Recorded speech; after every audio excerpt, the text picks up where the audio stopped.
This is Winnipeg Sports Talk Daily with Andrew Hustler Paterson and Michael Remis.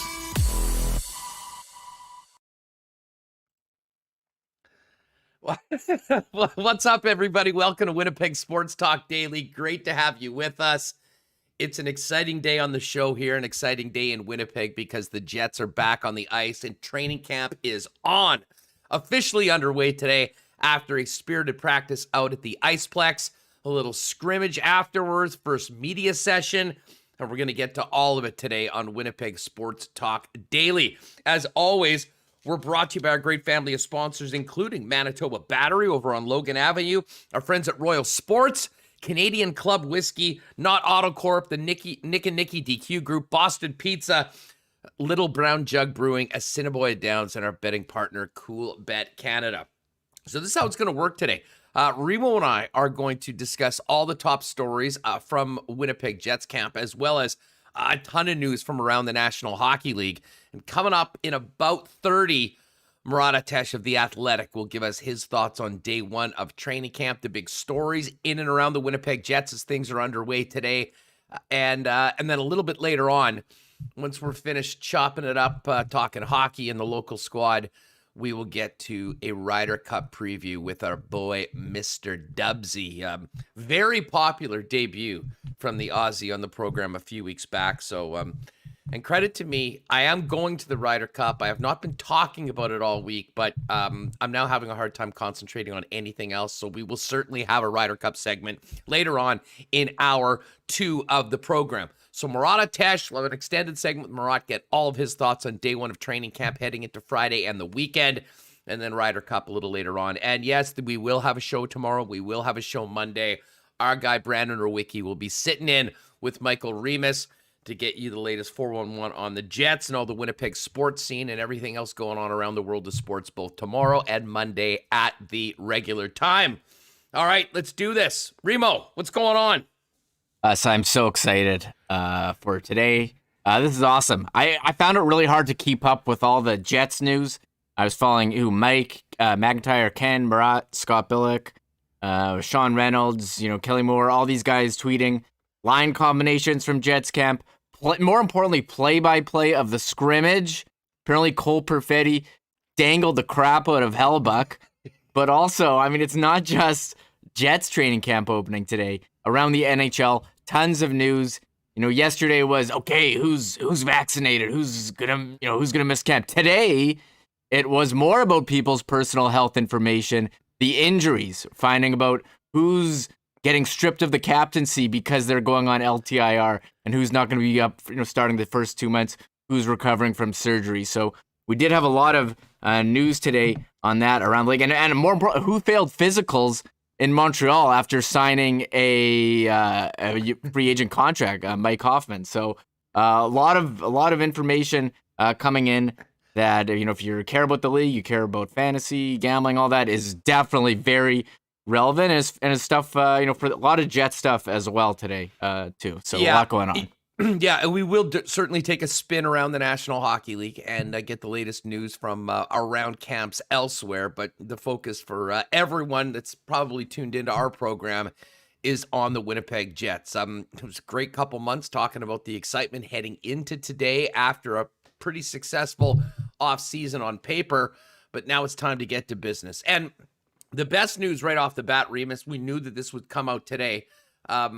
The Winnipeg Jets are 100% vaccinated. And, we heard from Connor Hellebuyck earlier, who had some interesting comments. He apparently had COVID in the summer and sort of felt like he got forced to get it quickly afterwards. I think he had mentioned that he would like to have waited a little while.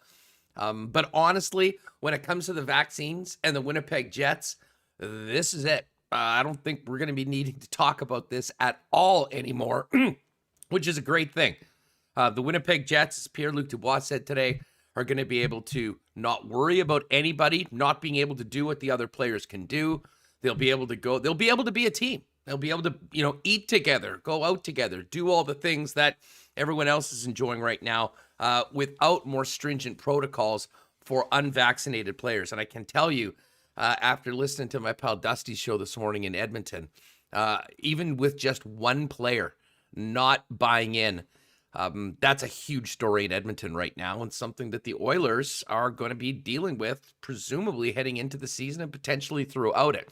So Blake Wheeler spoke today after the camp and said straight up, we're 100% vaccinated. And I think that speaks for itself. So, hey, everyone's going to have different ideas. Some people were fired up, couldn't wait to do it the first day. Other people wanted to wait. Other people, to be honest, maybe felt a little bit forced because of their job, and they knew that was what they were going to have to do, much like many people in other sections of society. But Remis, the bottom line is this Winnipeg Jets team is focused on the job at hand. Everyone has their shot, and this will not be a topic on this program when it comes to the Winnipeg Jets, or frankly anywhere else, or nor should it be, because they've done what they had to do, and it's now time to play some hockey. Yeah, the Jets, seem like a team that's all buying in. They're all ready to win, and I think that is the important thing. It was, interesting to hear Wheeler spoke today, Dubois, Hellbuck, and then the coach, and I believe that may have just wrapped up. But, it's funny, you talk about Edmonton. I mean, they have their own issues, with lockdowns in the hospital right now in Alberta. But here, I'm seeing Snapchats of, or IG reels of, packed bars. And Dubois talked about that. He said, look, we won't have to deal with any protocols this season. I think he's the one who's going to benefit the most here from a fresh start. I mean, he had multiple quarantines last year. He talked about how he, had difficulty working out, difficult being at the physical performance, physical fitness level that he's used to. He's stuck here for 2 weeks. He got injured immediately after. And I know there was an issue in Columbus as well. So I think he is a guy, the focus is going to be on him, Huss. He's got to be able to return to his previous level of performance that we saw in that playoff series with Columbus against Toronto. He's going to be able to, he talked about being able to do things like visit other players' hotel rooms, go out on the road, or go out to a restaurant in Winnipeg. I think he is going to benefit the most, and he says feels like a fresh start.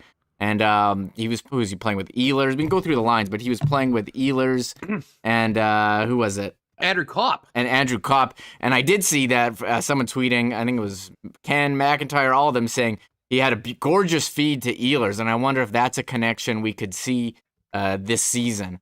But I think Pierre-Luc Dubois, I think he's ready for a bounce back. I do believe in Dubois. I'm ready to throw out last season as an outlier. And also, he's an RFA after this year. His contract's up. Contract year. So there's good time to have a great season. Yeah, exactly. Good time to have a great season for him. I mean, you saw what Kaprizov got on his deal. I'm sure if you're an RFA next season, you're licking your lips. Oh, Dubois has so much to play for this season. I mean, goes without saying, you want your team to win, you want to win a Stanley Cup, all those things. But, considering the ups and downs of last year, the fact that he's going into this contract season, he's getting a mulligan. I mean, all the issues that happened last year are in the rearview mirror. If he comes out and looks like the player that they thought they were getting when they traded Laine and Roslovic for him, and then they're off to the races and we're all good. And for his perspective, he knows that, I mean, this organization spent a lot of capital. I mean, Patrick Laine to get him here. So, if he can go and have a great season, I think he's got a bright future here in Winnipeg, and the team will be interested in keeping him around, presumably long term. But he's got to show it this year, and I think that, obviously, and we'll get to this with Murat, of all the players in Winnipeg Jets camp, the new players, interested to see how they look and how they fit in. But of the returning players from last year's Winnipeg Jets team, I think the most intrigue and spotlight was certainly going to be on Pierre-Luc Dubois. I'll say this, he's in a nice spot, starting it off with Nikolai Ehlers on the side. There was a lot of discussion. We were, and again, I don't think anyone should be overreacting too much about, how the lines look on the first day of training camp. Let's not forget that a few years ago, Paul Maurice had Adam Lowry centering the first line and Brian Little moving over to the wing. They try a lot of different things. We'll see players play with different guys. So, for everyone that, wants to, say that this is the opening day lineup taking from a first scrimmage, I think we need to cool our jets. But no, overall, it sounds like there's, a real sense of excitement and a real sense of focus about the job at hand. And, Hellebuck mentioned, Remis, that, the Winnipeg Jets have put a lot into this season. He says, no one's getting any younger. now is the time to win. So it seems like they're incredibly focused going forward. And I got to tell you, the captain seemed to come in, and I don't know, I wouldn't have expected this any other way. But he certainly came in all business to the training camp today and was speaking afterwards. This is the quote from Blake Wheeler. Blake Wheeler says the Jets look good on paper, but quote, that doesn't mean shit. Let's play some games. So the all business captain is here. Good thing they got Nate Schmidt to maybe lighten things up in the room. We've talked about that for a bit, but you know what? There is a job at hand, and it does feel like a very business-like attitude from the Winnipeg Jets getting out after it, and led by Blake Wheeler, because they know that the talent is in this dressing room to take a big step forward. And I think a big step forward in the minds of most of the players in that dressing room is to compete with Colorado at the top of the Central Division and see what they can do in the playoffs, and hopefully have a longer run than they've ever had in their NHL 2.0 history, which of course would mean maybe representing the Wets in the Stanley Cup final. Lots of hockey left to be played, but it's good to be having those conversations because it's pretty clear that the goals in this group are very lofty. Yeah, Hellbuck said they sold the farm. They're going all in this year. And I will refute that by saying they actually didn't sell the farm. They sold, a second-round pick, 2 seconds and a third to bring in Schmidt and Dillon. And they actually have a lot of farm, as the Moose are expected to be better than they ever have. They might even have Perfetti on there. Sandberg and Heinola could be starting on there. And they also have a first-round pick next year they could use. So they haven't actually sold very much, but they did bring in 2 players who are making an impact. Brendan Dillon making an impact right away, laying out Vesalainen in practice and laying out Scheifele in practice. So he's making his presence known, and we have heard the last couple years Jets need to play tough. They need a guy like Ben Sherratt back, and I think he's a guy who's probably better than Sherratt, who makes an impact, as with his strong play on the ice, can play defense. So a huge upgrade. That is something about. Do you want to hear? People are asking about the lines. I know. Just quickly on Brendan Dillon. Yeah, and I think it was quite clear. And we'll get Murat's eyewitness account in a little bit here on the program. It seems quite apparent that Brendan Dillon is going to be getting his Winnipeg Jets teammates ready for game type situations because apparently there was no holding up today. And I think that's what a lot of people wanted to see in the lineup. Now, maybe blowing guys up in the first day of training camp might have some ramifications. You certainly don't want anybody to get hurt. But that's the player that the Winnipeg Jets were hoping to get when they traded those picks to Washington to get Brendan Dillon here. And, as you mentioned, with the lines, before we get to the lines, I was quite interested to see how Paul Maurice started off with those guys, presumably in the top 4. Who was Nate Schmidt going to be playing with? Where was Brendan Dillon? And it does look like Josh Morrissey will be starting off with Nate Schmidt, although Morrissey did play with DeMello as well at times. And it was Neil Pionk that matches up with Brendan Dillon. And I have to say, Remo, more and more talking about what Brendan Dillon brings and what Neil Pionk has shown, I really like that pairing going into the season with Pionk and Dillon together. Yeah, I kind of thought that would be the case. Morrissey, Schmidt. I think Schmidt hopped on a bit late, and that kind of, I guess, switched up with the lines where they were very fluid. I'm still getting used to everyone's numbers. Dubois wearing number 80 when you see line combinations online, and he actually talked about that. Said he's going to be wearing 80 for the rest of his career in honor of Mattis Kivlenieks, who tragically passed away in an accident in Columbus in the summer. And but as for the lines go, they did start old reliable Huss, Connor, Scheifele, Wheeler. Starting off, I think we can expect to see that. And there was some talk about their defensive play. With the Jets' upgraded defense, you'd have to think that will be upgraded for them. We did have, Connor or Kopp, Dubois, Ehlers, Vesalainen, Lowry, Stasny. These are all different groups. Harkins, Riley Nash, Svechnikov. And if we're talking about the big question, who is the bottom, the bottom line going to be? Line 4, as they lost all 3 players, plus Appleton. So we were talking about Vesalainen yesterday with Sean Reynolds. It appears he's got the inside track there with Lowry and Stasny, not Lowry and Kopp together. That to me is very interesting in that, and maybe we were guilty of this in that Andrew Kopp has been so effective in that role, with Adam Lowry for the last number of years, with a number of different guys on the right side. You just sort of get, much like a lot of people just assumed that Connor Scheifele Wheeler would be together. I think many of us assumed that it would be Kopp and Lowry, and we'll figure out who's on that right side. That's not the case from the start. And again, this really doesn't mean anything as far as for that opening night lineup. But Andrew Kopp, in a final year of his contract with the 1-year deal, looking at unrestricted free agency, maybe the organization is going to try to give him the opportunity to potentially play higher up in the lineup. He certainly did so many different things for the Jets last season and, excelled when he needed to play in a role away from his normal spot with Adam Lowry. But I think it also speaks to the versatility of Paul Stastny. I mean, Stastny's a guy that can play top line, second line, third line. Is he going to be playing the most minutes on the team? Probably not at his age, but certainly can contribute in many different ways. So I was kind of intrigued with the fact that we got a little bit of a different look from Paul Maurice on a couple of these lines. And if you told me that one of the lines was broken up, I would have maybe guessed maybe they'd look to see if they wanted to do something different with the Scheifele line, potentially with Nikolai Ehlers, as opposed to having Andrew Kopp move up alongside Ehlers and Pierre-Luc Dubois. I'll say this, and I know we'll probably get some people that'll be outraged that Nikolai Ehlers isn't on the line number 1, if you want to call it that, in the first practice. The bottom line is that the Winnipeg Jets are deep right now up front within that top 6. They've got a lot of different moving parts that I think can be placed in different areas, and that's a good thing. And you know what? If they want to roll out with Connor Scheifele Wheeler and those guys can get it done in those top matchups, it really does open up probably some juicy opportunities for Ehlers along with Dubois. And if it's Kopp, it's Kopp. If it's Stastny, it's Stastny.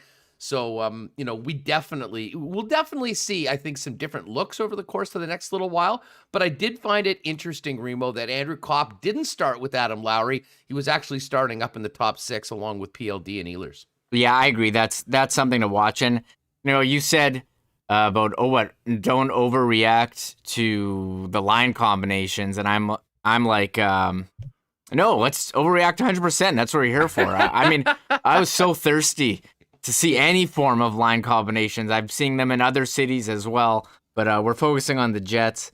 And yeah, I mean, I think that's something to watch. Will they try it out today? I mean, they've tried others. I remember one year they tried like Brian Little on the wing, and I don't think they went to that. But I mean, experiment, go with combinations.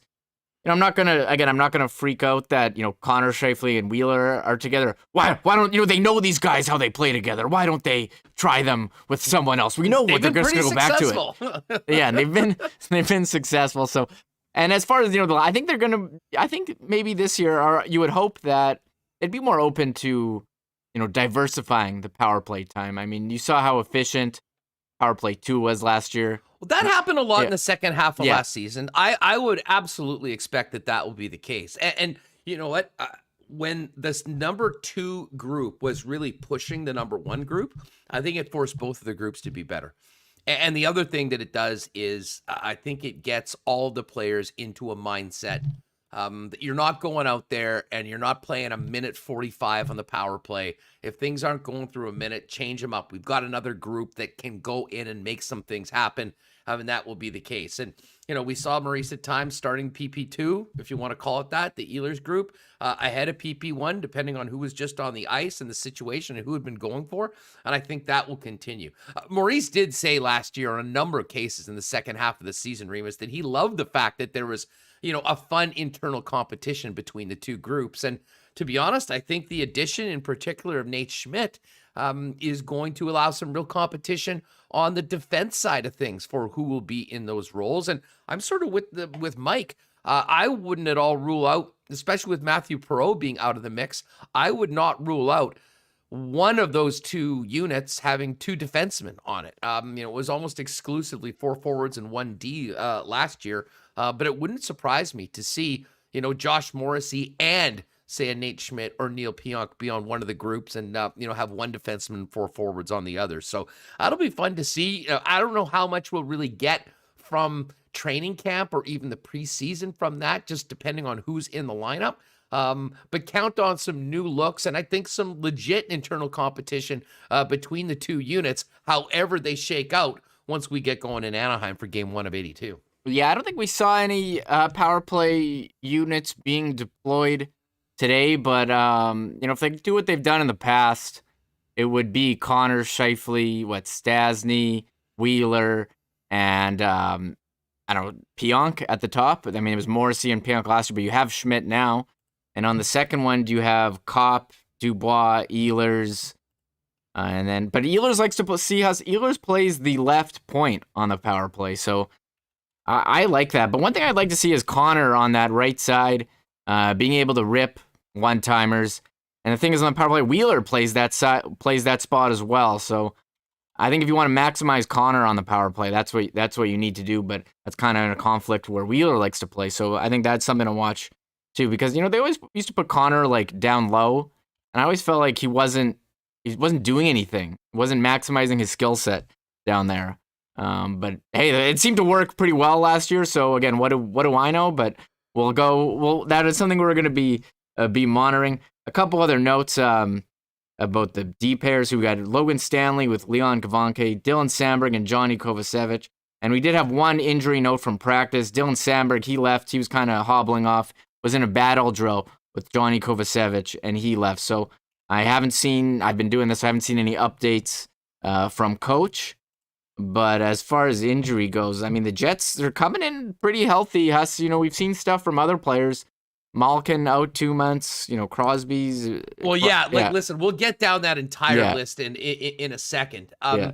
Just before we move on from, the Jets, our first reaction to what's come out today before we get Murat on a little bit later on. Let's talk about a couple of the other look, because to me, the intrigue right now is in the bottom six. Mm-hmm. It was interesting to see Andrew Kopp playing, along with PLD and Ehlers. Whether that continues or not, we'll see. If he goes back with Lowry, we know who's moving up. In all likelihood, is Paul Stastny. But there was Vesalainen getting that opportunity with Adam Lowry. And that's an interesting look of a line. And this speaks to the versatility, I think, of Paul Stastny, but also the offensive upside that he brings to that line, along with Vesalainen, who, of course, is a first-round pick. I mean, we haven't seen a ton from him at the NHL level as of yet. But I think that, if he's able to lock down that spot through training camp in the on the right side of the Lowry line, he'll certainly put himself in a situation to be getting far more ice time and opportunity than he really has at any point so far in his young NHL career. And then the other guys that were in the mix for, the other spots in the bottom six, Riley Nash, Jansen Harkins, and Svechnikov playing together. And again, Svechnikov, I realize right now doesn't have the NHL contract. I think a big part of that is the salary cap. They may in fact sign him potentially after the first day of the season. But those players played together. And then you had Toninato with Murat and Cole Perfetti. And, from all accounts, it doesn't matter where you put Cole Perfetti, Reem.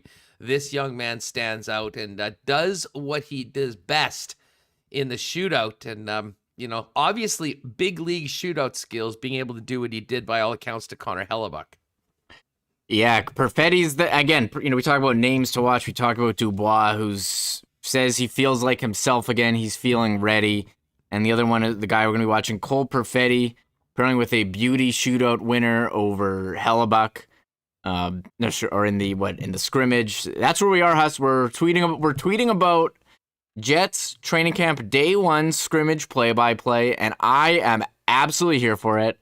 And I don't know what that means. Maybe they would use him in a game. I know Maurice likes to go veteran heavy when it comes to shootout guys who've done it before, but that could be an asset. But as far as Perfetti goes, again, he's playing with, let me have it. I have it over here. Or was it Toninato and Jeff Murat? And Toninato in the middle. In the middle. Which, so I think they're trying a number of guys. They're going to see how Nash looks at center. I think they'll look to see how Harkins looks at center. Obviously, if Toninato is getting an opportunity, he's in the mix. I like Toninato. And again, we didn't see a ton of him last year, but I think that it was quite clear that he made a real impression on the coach at the end of the season. I mean, he had a star-crossed year. He had COVID. He was away from the team for a long time. He came into the lineup in game 55 over Harkins, who I think many people thought would just automatically go in considering the time he played for the Jets before. But Maurice had said that, this was on the advice of the coaches that were with those players and the Black Aces every day, that this guy was able to go. And he really acquitted himself well. Of course, scored that big goal in game 1 against the Edmonton Oilers. Was out of the lineup later on when a number of players came back. But I think, Remis, he showed enough to the organization and Maurice that he's very much in the mix for a roster spot and a spot in the starting 12 when things get going up in a few weeks. Yeah, I mean, if we had to put our bottom projections, I think it's looking like, Vesalainen is in, and then Harkins, Nash, Svechnikov have the... we had to put a power poll of, okay, who's going to replace the 4 forwards who left? Vesalainen 1, and then I think Nash 2, Harkins 3, Svechnikov 4 because he's on a 2-way. And I think if you're on a 2-way deal with the Jets, you think Svech is before Harkins? No, I said no. I said Svech is after Harkins. Yeah, Svech is on a 2-way, so he would be at the bottom. Toninado's on a 2-way. Perfetti's on a 2-way. So I mean, the way that it's gone in the past, if you're on a 1-way deal, you're going to be on the club, and if you're on a 2-way, you're going to start in the AHL and maybe get called up if there's injuries. That's just me. So we want to, unless Perfetti plays like absolutely lights out, scores a ton of goals, impresses everyone, he's starting in the AHL. Although maybe, with Scheifele out, they put him in for the first game. I think I could see that happening as well, because that first game, they're going to need someone in the top 6, or you just move up. I don't know, you move up Vesalainen in there. I'm not sure who your centers for game 1. Lowry, Stasny. I guess you have so many centers. Like Dubois, Kopp, Stasny, Lowry. I'd love to see Perfetti get in for a game right off the hop, see what he can do in a spot where it's not going to be there the next. I'm not suggesting you plop him in at first line center or anything like that. But yeah, I mean, the fact that Scheifele's suspended for the first game of the season is sort of something we won't spend a lot of time talking about it, but it will be front and center when, this team's getting ready to start their season and they don't have, their big guy in the middle for game number 1 of 82. Lots to get to in the National Hockey League. We'll get to that right now. Before we do that, though, I want to shout out our friends at Donnie and the gang over at Manitoba Battery, our newest sponsor here on Winnipeg Sports Talk. Manitoba Battery, batteries for everything at the best prices in town, and they'll even deliver it to you anywhere citywide. It's going to start getting cold soon. Hockey's back, and you know what that means. Don't be that guy that waits till it's minus 30 or minus 35 to realize that you have battery issues. Get proactive, and you can do that. You don't need to go to Costco and pay extra money for the same battery. Call Manitoba Battery at 783-8787. Donnie and the guys can deliver it directly to you for less than it would cost to get the same item from one of the big box stores. And they've got batteries for everything: automotive, industrial, farm, power sports, you name it, they have it. And they've also got a great fall special right now. If you're putting the boat away or the summer car, get one of those maintainers. $20 keeps you juiced up throughout the winter. So when spring comes and you're ready to get back at it, it is ready to go. No time to wait. Get proactive. Get ready for winter. Manitoba Battery Distributors over at 1026 Logan, 783-8787. And find out more online at manitobabattery.ca. Of course, hockey season is officially here. If you're a hockey player, you probably already know that Royal Sports has been the hockey headquarters in Winnipeg for over 35 years, and of course, family owned by our friends, the Hasbeeks. If you're getting ready to get back on the ice, head on over to Royal. They've got the hockey experts to help suit you up from head to toe. Obviously, new players, there's no better way to get a start on the game. And now with the Jets back, you might need a Brendan Dillon jersey, a new Nate Schmidt 88, or potentially maybe even a Cole Perfetti, if you're thinking about looking ahead to the future. So much Jets gear right now, tons of Bomber gear, NFL merchandise, Blue Jays. It's all there for you. The number one spot for sports fans and athletes, Royal Sports, 750 Pembina Highway. And, we've had a great time, folks. doing our I Love Ride giveaways with Canadian Club. But coming up starting next week, we've got some great new merch, a little collab between Winnipeg Sports Talk and Canadian Club. We'll have some great giveaways on the program, a little Friday marble race heading into the weekend.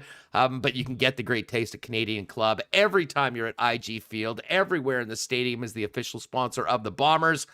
And you can also pick up the great taste of CC at your local Manitoba liquor marts. All right. You said Murat's going to be coming up in a little bit. I just sent Dubs a message to tell him to pop over 15 minutes later, so we'll make sure we've got enough time for Murat Reem. But while Murat makes it back from the Iceplex and gets ready to join us, let's talk about what else is going on in and around the National Hockey League. And we've talked about it for the last couple days. Everyone wondering how things were going to work when Jack Eichel decides to show up to work, not able to play, so he can collect his $10 million a year salary. Of course, he failed his physical. And then Kevin Adams officially stripped Jack Eichel of the captaincy. And it makes sense. He doesn't want to be there. It's unlikely he plays again in Buffalo. So having a malcontent holdout that is in a standstill with management where the C probably doesn't make a lot of sense. I don't know whether they'll name a captain. All I know is that C is no longer on the number 9 of Jack Eichel. Yeah, I don't know. I guess it wasn't really surprising. I mean, he's not going to play. How can you be the captain? But I think this whole situation is really disappointing. They had all summer to figure this out. They had a dispute on what treatment to give him. He's currently injured. He's going to go on LTR. So now he can't play. And he could have spent all year either getting a surgery he wanted and rehabbing. So I don't know what you do now, but I guess stripping him of the captaincy, sure. But I think this is a big mess. They need to move on from the situation. His trade value has gone in the toilet. You're not going to get what you think you can because no one knows about his health, but I don't know. I don't know what they're trying to accomplish. If I'm who? Jack Eichel or the Buffalo? Because that's the thing. I mean, to me, it's sort of 50-50. I totally understand why Buffalo feels the way they're doing, the way they do. It's somewhat uncertain. They've got a massive investment in this player. He's already sticking it to them by, trying to leave. And, they need to do what's in the best interest that they feel it is for their organization. But listen, it's not working out for them, and it's not working out for Eichel right now. And, man, Paterson has to be the busiest guy in the National Hockey League right now. He's dealing with Elias Paterson and Quinn Hughes contracts over on the West Coast in Vancouver. And then he's got this big mess with Jack Eichel in Buffalo. So they're in the process of moving on, even though they haven't really done it, either part. This will be a saga that probably drags well into the season. Just quickly, shout out to Ryan Friesen. Ryan dropped into the Super Chat. Super Chats are back, Reem. I believe he's going at it with our boy T. Kona Pauly, asking T. Kona for his autograph and then making a bold claim. I like this.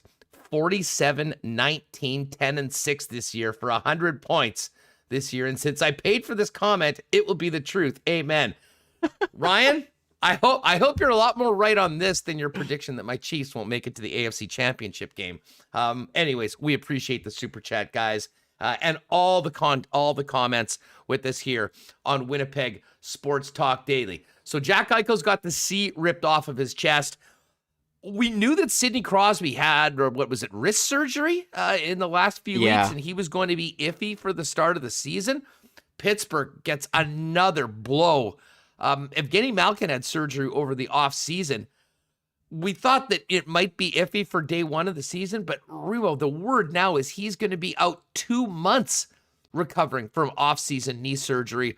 That is a hell of a tough way to start the season for the Pittsburgh Penguins, potentially without both of their superstars in a very, very difficult division and neighborhood out in the East in the Metropolitan. Yeah, when was the last time both of them weren't on the team or didn't play game one? I can't remember. I had Malkin in fantasy last year, so I was very tuned into what the beat writers were saying, and I think he started off slow. I think he may or may not have been sick, but he clearly wasn't 100%. His point production wasn't there, so he had knee surgery. He's out 2 months. I mean, he's a guy, especially if you've played fantasy, you know that he's not healthy all the time. And this is going to be a blow for Pittsburgh. They had the goaltending issues last year. I'm kind of curious what their lineup will look like without him. I mean, this is the time of year, Huss, where we remember all the moves that happened in the summer, all the free agent signings, and then you see players at training camp like, oh yeah, I forgot. I don't know, forgot about certain players being on certain teams. Well, if you forgot about Hoffman going to the Habs, don't worry about it, because he went there and now apparently he's out.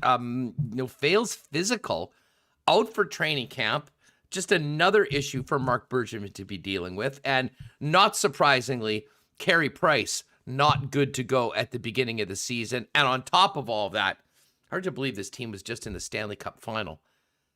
No Shea Weber, and Shea Weber likely gone for the entire season, and his entire NHL playing future in doubt at this point. Yeah, I agree. Here, Murat texted me. He's ready. He'll be ready in five minutes. People asking who the guest is. We're waiting for Murat Atesh about to pop in. Talk Jets training camp. But yeah, I mean, the Montreal Canadiens team that went to the Cup final very unexpectedly. A bit of an overhaul this year. No Weber, Price injured. They signed Mike Hoffman. Lose Kotkaniemi. I mean, are the Canadiens even going to make the playoffs this year? A lot of changes. Okay, they lost Dano to Montreal, so changes in Montreal. But imagine signing. LA. Sorry, lost Dano to Montreal. To LA. So imagine signing Mike Hoffman to this contract, and now he's got a lower body and he can't participate in training camp. Got to be disappointing there for Montreal, and that was one of the surprising injuries that came out of day one training camp. Yeah, Nick Backstrom as well in Washington is going to miss the start of camp with a hip injury. Eric Stahl's hoping to sign with an American team, reports our old buddy Pierre LeBrun. And no surprise, Remo, that the natural Evander Kane will not participate in camp for San Jose. And again, I don't know whether this has more to do with the accusations from his ex-wife today that surfaced on social media. Certainly they're very serious. Evander Kane was exonerated of the accusations from his wife from one of her earlier posts about betting on the Sharks yesterday. That's a small bit of good news for Evander in an avalanche of bad news. But if he wants to get back on the ice with his San Jose Sharks teammates, they don't seem to want him. And now everything else happening off the ice has made the Sharks say thanks, but no thanks. And as we talked last night, I mean, it just speaks to how radioactive the guy is right now, because he did have a hell of a season last year. And when he's out there, he plays his ass off, and he can certainly help you win games. But it's a mess. It's a mess for Evander off the ice personally, and it sounds like off the ice with the San Jose Sharks as well. So no Evander. And if you're wondering about Connor McDavid, who's getting the primo spot right out of the gate, it's Jesse Puljujarvi. And speaking of newcomers, Remo, Zach Hyman coming over from his spot on the line with Austin Matthews, and now he moves over to Connor McDavid. Pretty nice move for Zach Hyman, going from one of the best in the league to probably the best. Yeah, Zach Hyman knows where to play. No dummy. Yeah, try to sidle up next to the best players in the league. So we'll see that. And I think Puljujarvi, I know your friend Dustin Nielsen's probably waving the pom-poms down in Edmonton that they're giving him a shot. He played pretty well at times, and he's bounced around, but maybe these guys are he's still pretty young player, still adjusting. So we'll see how that works. I was kind of hoping that Eric Stahl, he's from Thunder Bay. I thought, maybe he signed like a veteran deal with the Jets as fourth line, but he wants to stay in the States, as per Pierre Brand you mentioned. And the Evander Kane, we did talk about that yesterday with Dennis. He was right. Seems clear to the gambling, as you said, but there are other allegations. And also, his teammates don't want him there, as that was reported in the summer by Kevin Kurz. That sounds familiar. Where have I heard that before? Yeah, about one Evander Kane. Can't recall. I believe it has happened before somewhere in the NHL. Joel Quenneville mentioned that the Florida Panthers, 100% vaccinated. They're not going to have to worry about any of the things that a few of the other teams in the NHL are right now. And it does seem like we figured out the guy that could be on the next plane to Europe, Remo, from the New York Islanders. It's Bodie Wild, who confirmed on Instagram that he doesn't have a spot right now with the Islanders. And the quote, "Hoping my human rights are enough to let me play." What a world. So I don't know this, whether it's Josh Archibald in Edmonton or Wild or Tyler Bertuzzi. We'll be hearing more of these players coming up. Good news for Winnipeg Jet fans is that this team's all business. Everyone's bought in, and everyone hopefully we'll be ready to go for the beginning of the season. So Murat coming over in just a few minutes. Hey, one other bit of news that we should get to, Remo, before we get back to the Jets. Pretty big day today for the local soccer squad.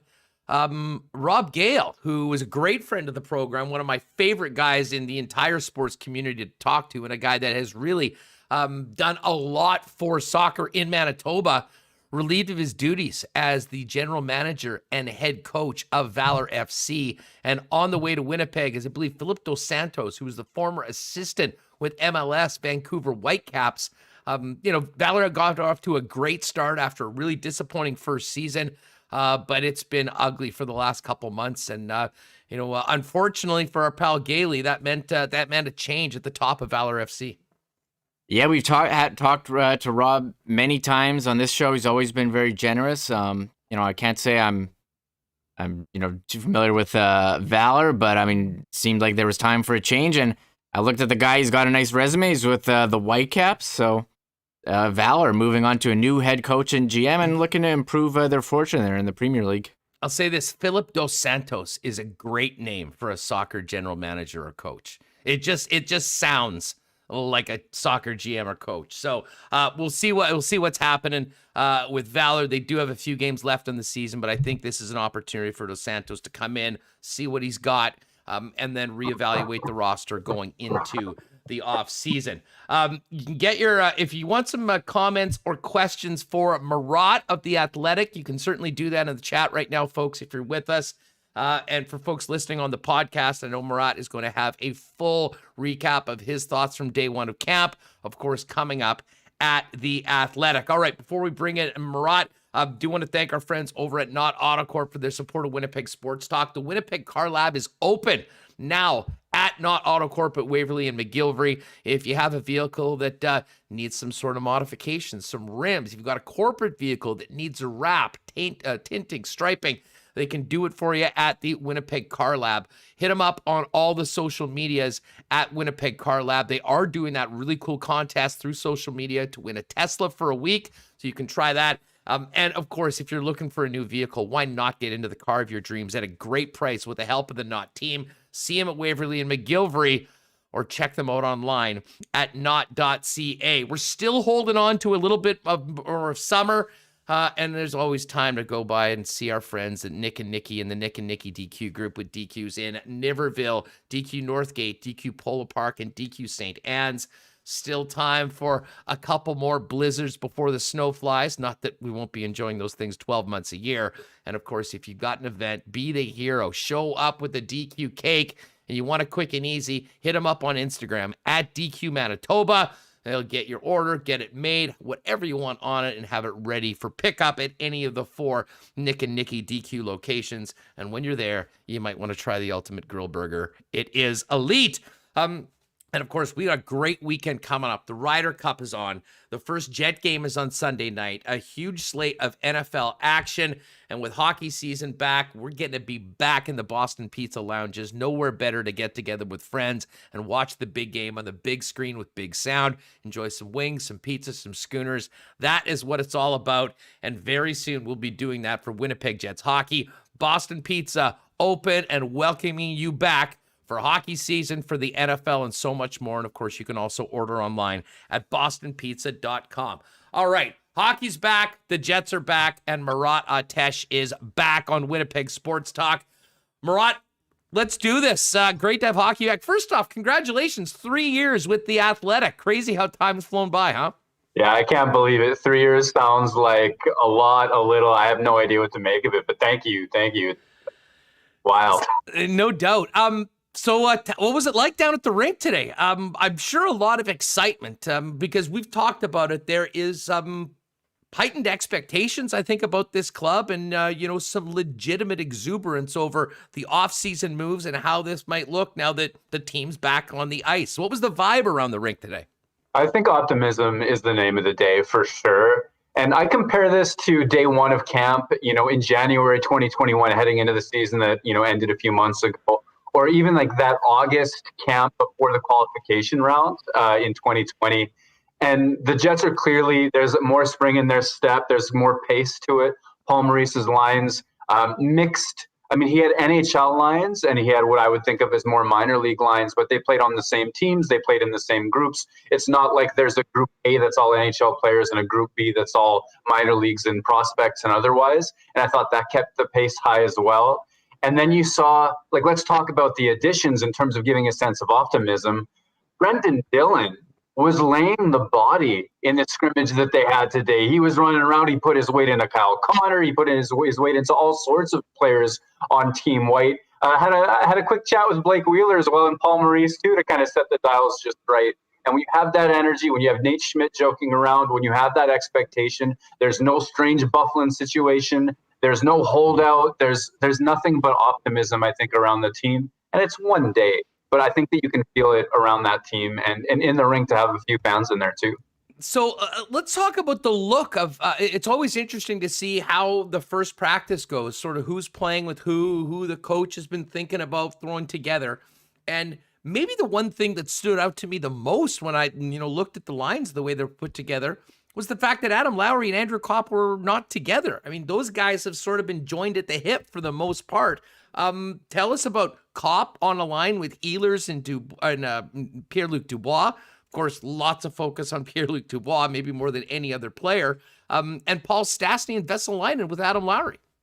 Yeah, there are some interesting looks. And I think that Paul Maurice tipped his hand in a lot of ways. I mean, he doesn't put Kyle Connor, Mark Scheifele, and Blake Wheeler together as the top line by accident, right? I think those are the boys he's going with on line one. And then when you have that, that we'll call it a winger swap, even though everybody's center capable. You have Andrew Kopp playing with Pierre-Luc Dubois and Nick Ehlers. I mean, there's a look to that. There's a sense, Kopp and Ehlers had some chemistry early with Stastny last season. I know that Dubois skated with that group a little bit last season as well. In an ideal situation, they find chemistry. There's a little bit of two-way punch on it. And then Paul Stastny on the third line adds, his veteran element and the fact that he can do a little bit of everything as well. And boom, there's your deep, varied top nine. Early returns were good. I mean, there was one transition play in the scrimmage where Pierre-Luc Dubois fed it to Nick Ehlers, who went short side roof on Eric Comrie, and all of a sudden, day one camp enthusiasts are like, okay, this line's going to go nuts all season long. If it doesn't shake out that way, you will see Kopp and Stastny take a switch again. You will see Stastny in that top six from time to time. Paul Maurice alluded to it, and I'm fairly confident as well. Well, let's talk about the guy in the middle, because he will have maybe as much attention on him than any player, and that's Pierre-Luc Dubois. I mean, a real up and down season last year, went through a lot, practiced today, spoke afterwards. What did you see on the ice from PLD, and what did you hear from him after today's session? Yeah, I mean, with a sentence, last year, it wasn't a great introduction of Pierre-Luc Dubois to Winnipeg. It's over now. But until games get going again, and until he takes some of them over using his size, using his speed, there's going to be question marks around Pierre-Luc Dubois. I mean, he's an X factor no matter how you look at this lineup. Wherever he slots in, he could be the difference between Winnipeg's forwards being very good to great or just kind of average and pretty good. I mean, the Jets have a lot of diverse talents at forward, but with his unique package of size, strength, speed, skill, playmaking, I mean, if he goes off this year, then there's something special happening there. So in terms of early observations, I did think he looked quick to me. I don't think that I'm going to make a day one declaration that he's absolutely positively back to his burning days, like where he was just a burner up and down, often even going up and down the wing, even when lined up at center. His straight line speed is extreme. Like it's really one of his greatest strengths. And I think you saw a little bit of that today, but also these guys are just getting their touches at speed. I mean, he did have that nice assist to Nick Ehlers as well. Some puck spots bounced off of him. It's not like he's going to lean on guys and crush people like Brendan Dillon did on day one of camp either. So I think it was a good start, and we're going to have a microscope on him throughout camp, throughout the early season as well. And that is a lot of pressure on him, to be sure. But given where he is, contract year, and the amount, like if he goes off, like I say, that's the difference. That's a huge difference for the Winnipeg Jets this season, and we'll watch for it. Murat, by all accounts, every time Cole Perfetti's on the ice, he's hard to take your eyes off. It was interesting. He was alongside Dominic Toninato, and Murat scored the shootout winner in spectacular fashion, by all accounts. How did he look today? And what do you make of where Perfetti is right now, and what is at stake for him in the eyes of the organization and most probably importantly, Coach Paul Maurice over the course of these next few weeks? Well, I think that the statement made by his line mates with Chernebeats and Murat is that nothing's going to be given to him for free at the NHL level. He is at this point an AHL sophomore who had a tremendous first season, still has some things to work on in terms of his defense at pace and against size against those professional players. But obviously when the puck's on his stick, he can do tremendous things with it. And you saw that. Let me tell you, as much as I can give with words here, but he slowed it right down on a shootout attempt on Connor Hellebuyck. Came in from a wide angle on his forehand, backhand, forehand. Connor Hellebuyck was down and out when Perfetti slid it on the ice into the empty net. And I thought to myself, the stones on this guy at his first full-fledged NHL Jets camp to put Connor Hellebuyck into the ice like that. And we had a good laugh with Hellebuyck after, sort of like, what did you think of that play? And he said, you want to know what I really thought? And then he sort of gave his breakdown saying, you know what, the way he slowed it down really threw me. I practiced at speed all summer. This guy goes so slow, it completely burned me. So they were having fun with that. He's a dangerous player. And I think what you're going to see from Cole Perfetti at camp is more training camp reps on these sort of AHL dominant NHL tweener lines. But he's going to get a lot of exhibition games. And according to Paul Maurice today, I mean, he's not exactly counted out of the NHL running just yet, from his perspective. Well, I don't think he should be. I think the logical spot for him is probably playing big minutes with the Manitoba Moose, as we've discussed extensively on this program throughout the summer. But Murat, I'm interested in your perspective. The fact that Scheifele's out for game number 1 of the season, I mean, it's a big hole in the lineup. If you had to guess, never mind guess. Does that change things for Perfetti, at least maybe with the opportunity, knowing what he's able to do offensively, that maybe he gets a little bit of an opportunity in game number 1 in a spot higher than might normally be if Mark Scheifele was in the lineup? I love the idea. I absolutely love the idea because you know what kind of player he's going to be long term, or at least, pardon me, you never know in these situations, but you have confidence that this is a top 6 skilled player who can play with exactly the kind of players that he would in a top 6 role with the Jets. And so you can start to squint and see, like, my goodness, imagine how good he would look with some of those, what if Blake Wheeler did what he did in the Kyle Connor year and basically says, coach, give me this guy. We'll see what we can do. You know what I mean? There's something special there. But at the same time, I rewind to the Kyle Connor rookie season where Kyle Connor had something of a so-so camp. If you're looking at pure production, goes to the AHL, tears it up. He was clearly ready for the NHL at that level. Scored, I think it was 31 goals. Correct me if I'm wrong on that in his rookie season. And I think that if somebody of that dynamic skill who had just a few more months of professional experience at that stage, wasn't going to make that Paul Maurice team in that top 6 role, I think, the easiest thing for the Jets to do would be to promote Kopp a little bit higher, Paul Stastny a little bit higher, knowing that Stastny started on that third line, according to today's lines anyway. I think that'd be the easiest workaround for Paul Maurice, especially in this win now year. But if Perfetti does have a hot camp where he's putting it together, putting up numbers, fitting in, creating with Murat and whoever his line mates are going to be, Toninato elsewise, maybe even getting a shot in, alongside some veteran players, then you got a decision to make. And I think that's what we'll look for Perfetti to put the pressure on the Jets to make a decision about. Hey, great to see so many people with us live today on the program. If you haven't already, do us a favor, hit that thumbs up button. We can always use the likes. And if you're new, we're doing this every single day. We're talking Jets. We're talking the National Hockey League, all the big stories.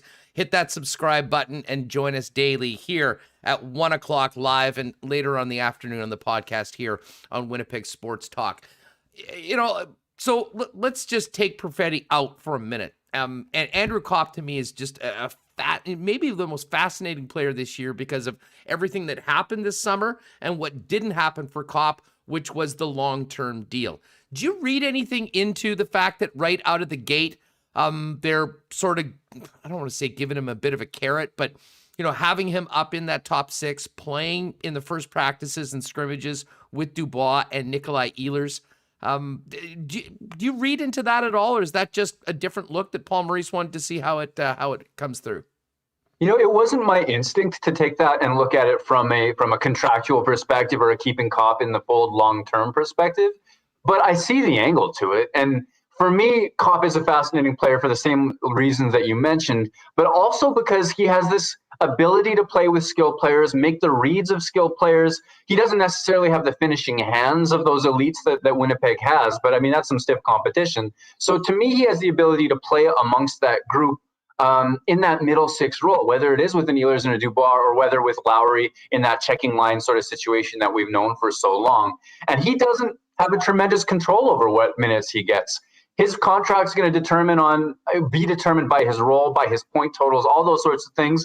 He's aware, the coach is aware, I'm sure of that as well. But I think from the coach's perspective, at least my instinct is to say, this is just about finding that look. This is just about finding chemistry, getting a soft landing spot, if there's such a thing for Pierre-Luc Dubois in that area, knowing Copp and Ehlers kind of had it going last year. And then if it doesn't shake out, you'll see him, results-based to drop back down to that third-line situation. And I'm curious, too, can he even, if he played in that role with Dubois and Ehlers or elsewhere in the top six, I mean, every now and again you see him take a look with Scheifele and Wheeler in defensive situations, could he possibly put that point pace together again?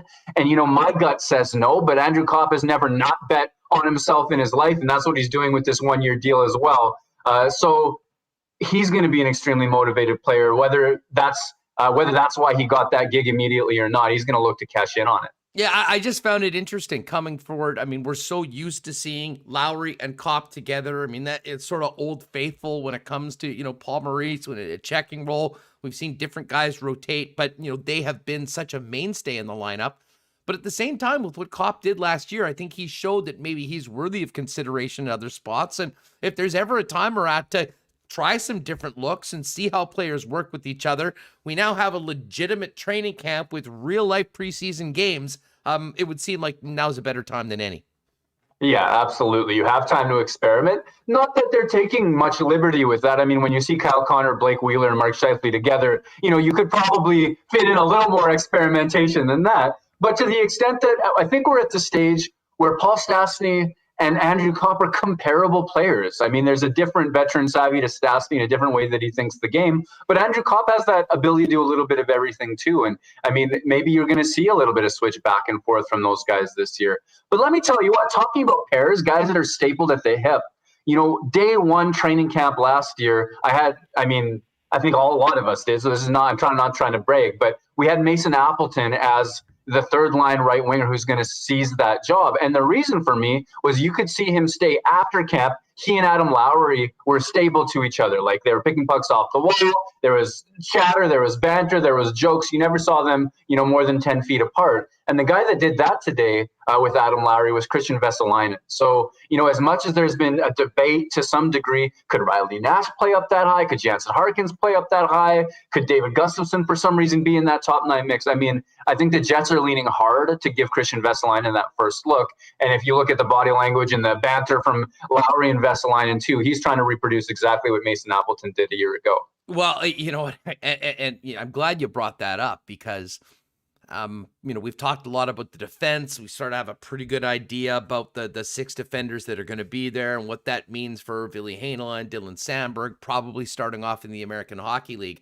Completely different scenario for a player like Vesalainen. And this is the opportunity, not just to make the team and not just to be in the lineup for opening night, but I would imagine that there'll be a significant increase in ice time opportunity if you're a player that is able to win a spot on that line alongside Adam Lowry, as opposed to the fourth line, even if the team's well balanced and that fourth line produces the way that it is, just because of how much Maurice has leaned on Adam Lowry in so many different situations in the past.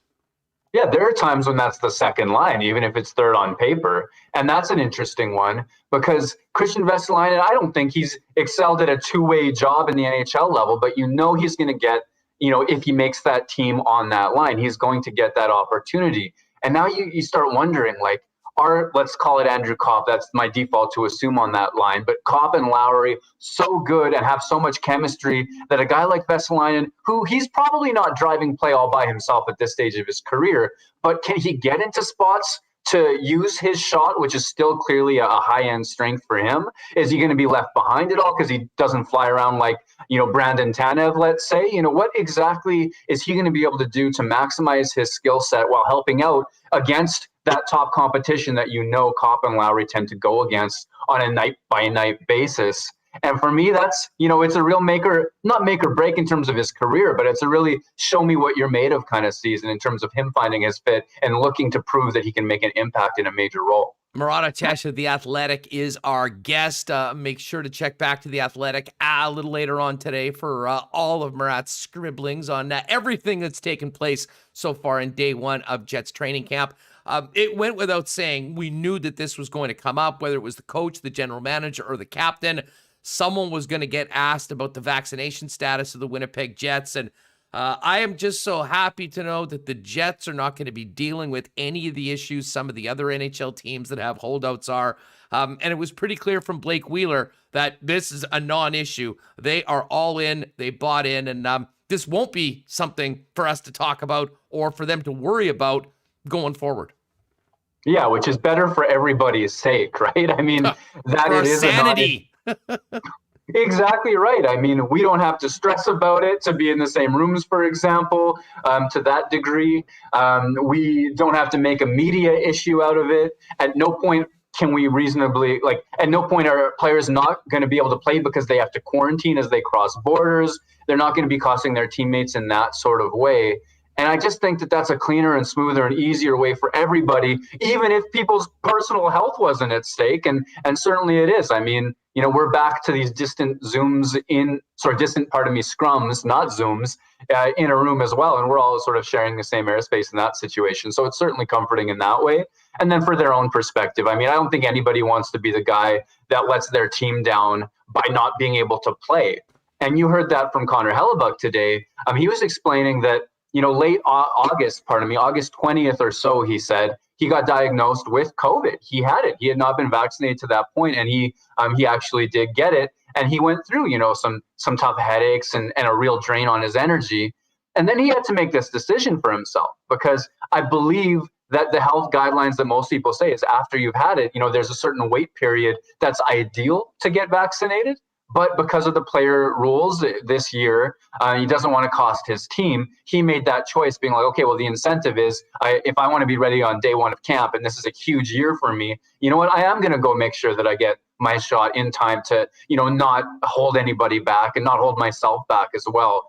And, his full quotes are worth exploring because anyone could be taken any number of different directions, but he was particularly thoughtful. And I really liked how thoughtful he was about that topic. Yeah, it was really interesting to hear and read what Hellebuck had to say. And outside of that issue, which of course he was asked on and people touched on, he never holds back. I mean, he's my favorite interview because I don't think he has any sort of a filter, and he literally will tell you exactly what he's saying when you ask him a question. And it was pretty interesting in Hellebuck's mind what the stakes are for this Winnipeg Jets team. I mean, this isn't about making the playoffs. This isn't about being a good regular season team. This is about, going all in and taking your best shot at winning a Stanley Cup. Pretty clear what the goals are for this squad after listening to their Vezina Trophy winner. Absolutely. And remember, I mean, at the end of last season's playoffs, he was talking about the team as a potential contender. And then they go ahead, Brendan Dillon and Nate Schmidt, and bring back Paul Stastny, and everybody's back. I mean, Riley Nash on the fourth line as well could be an upgrade to Nate Thompson and Trevor Lewis. I mean, they've added some pieces. So now, his message is we're not getting any younger. They're running out of windows here. I mean, we've got 3 years left on his contract, on Scheifele's contract, on Blake Wheeler's contract as well. I think Dylan DeMello falls into that window as well. But you look at Scheifele and Hellebuck in particular, I mean, that's such a key foundational piece of the core. And it's not lost on Hellebuck that, that hourglass is running out of sand a little bit on this team. Their young guys are not so young. They're impact players. Nick Ehlers, I believe, is 25 years old. He's a driving force behind Denmark's Olympic qualification. He's one of the most dangerous players in the league. And you have Mark Scheifele on a different line. I mean, and you have built the defense up as well. I know the Jets aren't necessarily top 5 in the league contenders necessarily on paper right now, but I believe they see themselves as, this is our year, we must go for it. And that's the perspective that they have. Well, and Hellebuck wasn't the only one that echoed those things. And really, the captain, Blake Wheeler, and I'd expect nothing less, spoke to it. He was the one that announced that, hey, we're 100% vaccinated. Take that from what you will. This team is all business. And he certainly sounded like he was very much mid-season focused for the captain, despite it being the first practice, Murat. Am I allowed to use a 4-letter word or two? Oh, yeah, you can. We're on the internet. We're internet guys now. So one reporter was asking, on paper, the team's improved. What do you make of it on day one? And, Wheeler tried to demur a little bit and said, well, it's just day one. We're not quite so sure. And then it was brought back to him, okay, well, it is just day one, but, on paper, you've improved. And Blake Wheeler said, well, paper doesn't mean shit. Like, this is about the results that we get this year. Wait until we have some games. Wait until the competition's heated up. Then I'll tell you what kind of team we have. And I like that. I like a little bit of, Blake Wheeler was in a playful mood today. It was playful snark, but I do like a little bit of snark from the captain from time to time. And I think he was right on the money. We've seen what great expectations look like in Winnipeg before 2018-19. Remember camp that year, all the pressure was make the conference finals, go further than you did last year. And that didn't work out so well. So I think there's a real long business-like look to this season, despite the Jets' improvement. Yeah, I joke that, the Nate Schmidt effect's already going to be bearing fruit because the captain is all business right from the first training camp practice. But in all honesty, it really does seem like this team is focused. I think they did. It's about building off what they did last year because there's so many things that went very well for the Winnipeg Jets last season. And yet at the end of that series against Montreal, everyone, including the organization, was focused on some glaring deficiencies, which got taken care of pretty quickly before free agency even started. And that, I think, has raised the expectations, certainly of fans. But it's quite obvious, Murat, it's raised the expectations of everyone in that organization and especially the guys in the Winnipeg Jets dressing room. And it should. It absolutely should. You can't go 2 years talking. They say they don't pay attention to the outside media influences, but then you hear how many of them hated that we predicted that they wouldn't go far in last year's playoffs. Or you hear Paul Maurice's joke today where somebody mentioned, hey, Cole Perfetti made a beautiful shootout goal today. He's on the team. And he says, well, yeah, he is. Of course, you can run with that really hard. And if he doesn't make the team, that means I hate young players. So,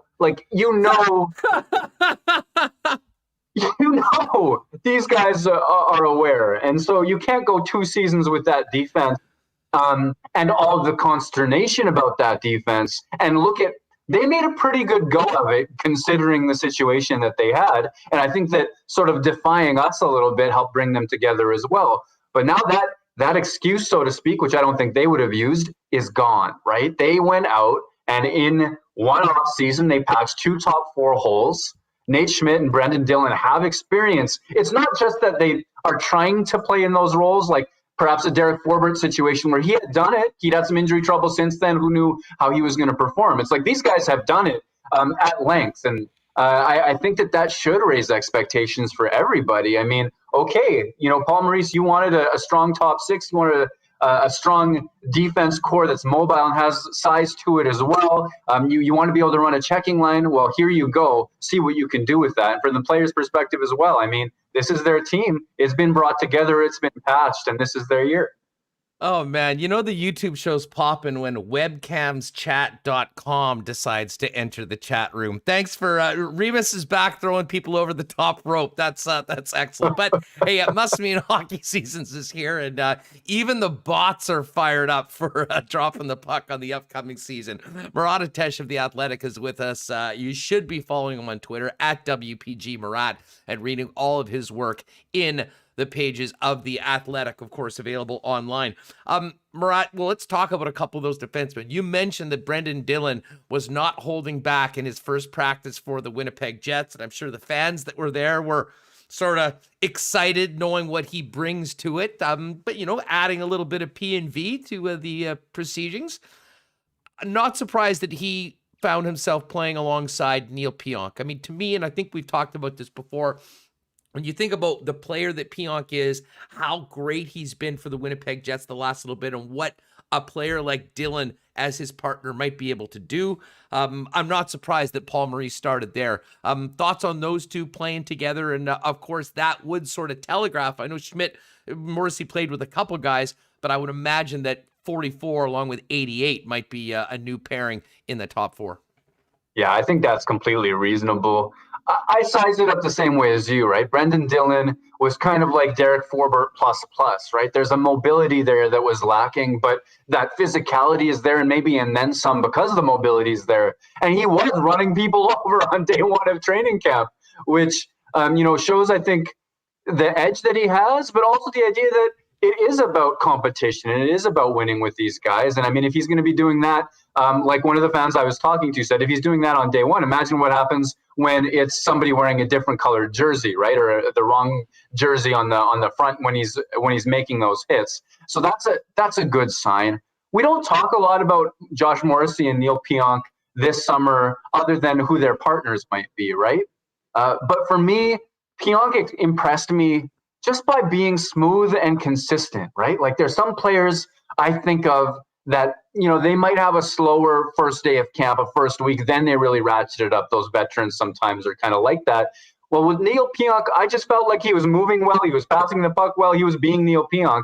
And I think that would be a great partner for, a guy with a bit of physical edge like Dylan, who can also move the puck. He picked off a couple of passes too. It wasn't all just violence, and he was moving the puck up the ice as well. So, I mean, I think that's an upgraded pairing, which is great because Pionk's had success with Forbort, with Kulikov as well, who you wouldn't hold any of those guys in that same echelon.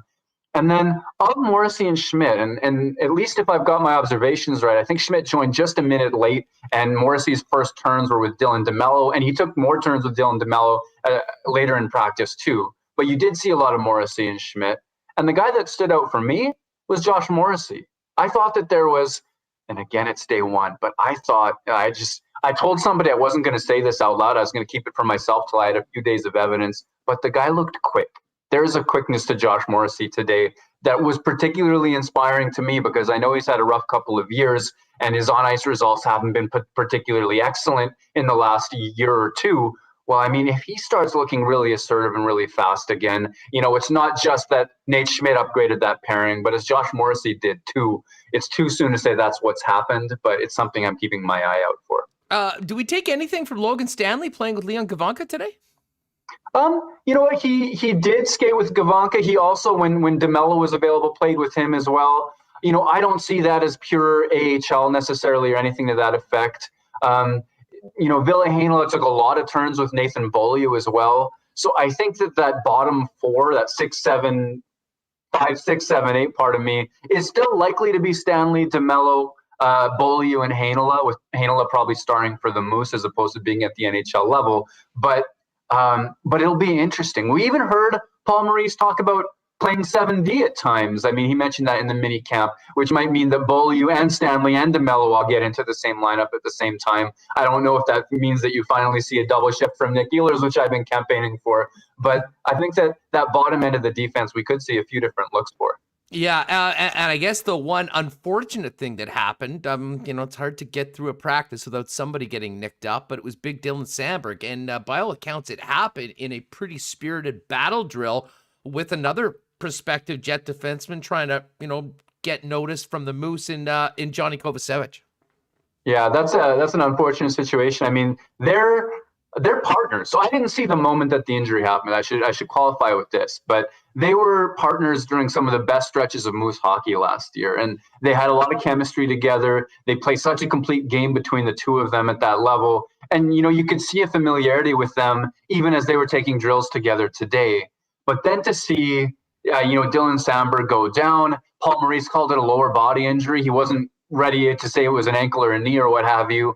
And they're going to get it evaluated and hope for the best. And it's just so heartbreaking to think that, a Dylan Sandberg type player, last year was interrupted for everybody, but it was his rookie season at the professional level, looking to ride the momentum, looking to ride the, whatever great summer he was able to have into at least getting noticed, right? Like, maybe he was going to play a lot of preseason games. Wonder if he'd even take a spin or two alongside a Neil Pionk type character, or maybe he would be doing it with Kovacevic, who he's had success with Kovacevic. So there are a lot of reasons to be kind of upset. It's an unfortunate bounce. You don't wish that upon anybody. And then when it's a young guy as well, I mean, you just sort of feel for him, and hopefully he'll be okay and back at it soon. Eric Comrie, he's been the guy that everyone's been talking about, and I think it sort of speaks to just how successful the offseason has been for the Winnipeg Jets.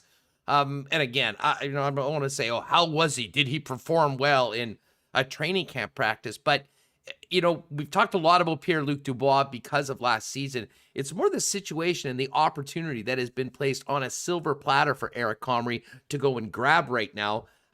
He'll be an interesting person to watch. And I mean, I for my part, believe that, I don't want to say there's a ton at stake for him, but I do think it's important for him to go acquit himself well, both in practice and in the preseason before things get going, presumably riding shotgun for Connor Hellebuyck, who will continue to play the vast majority of Winnipeg Jets games. Yeah, absolutely. It's a massive season for him. He's number one in line for that number 2 job.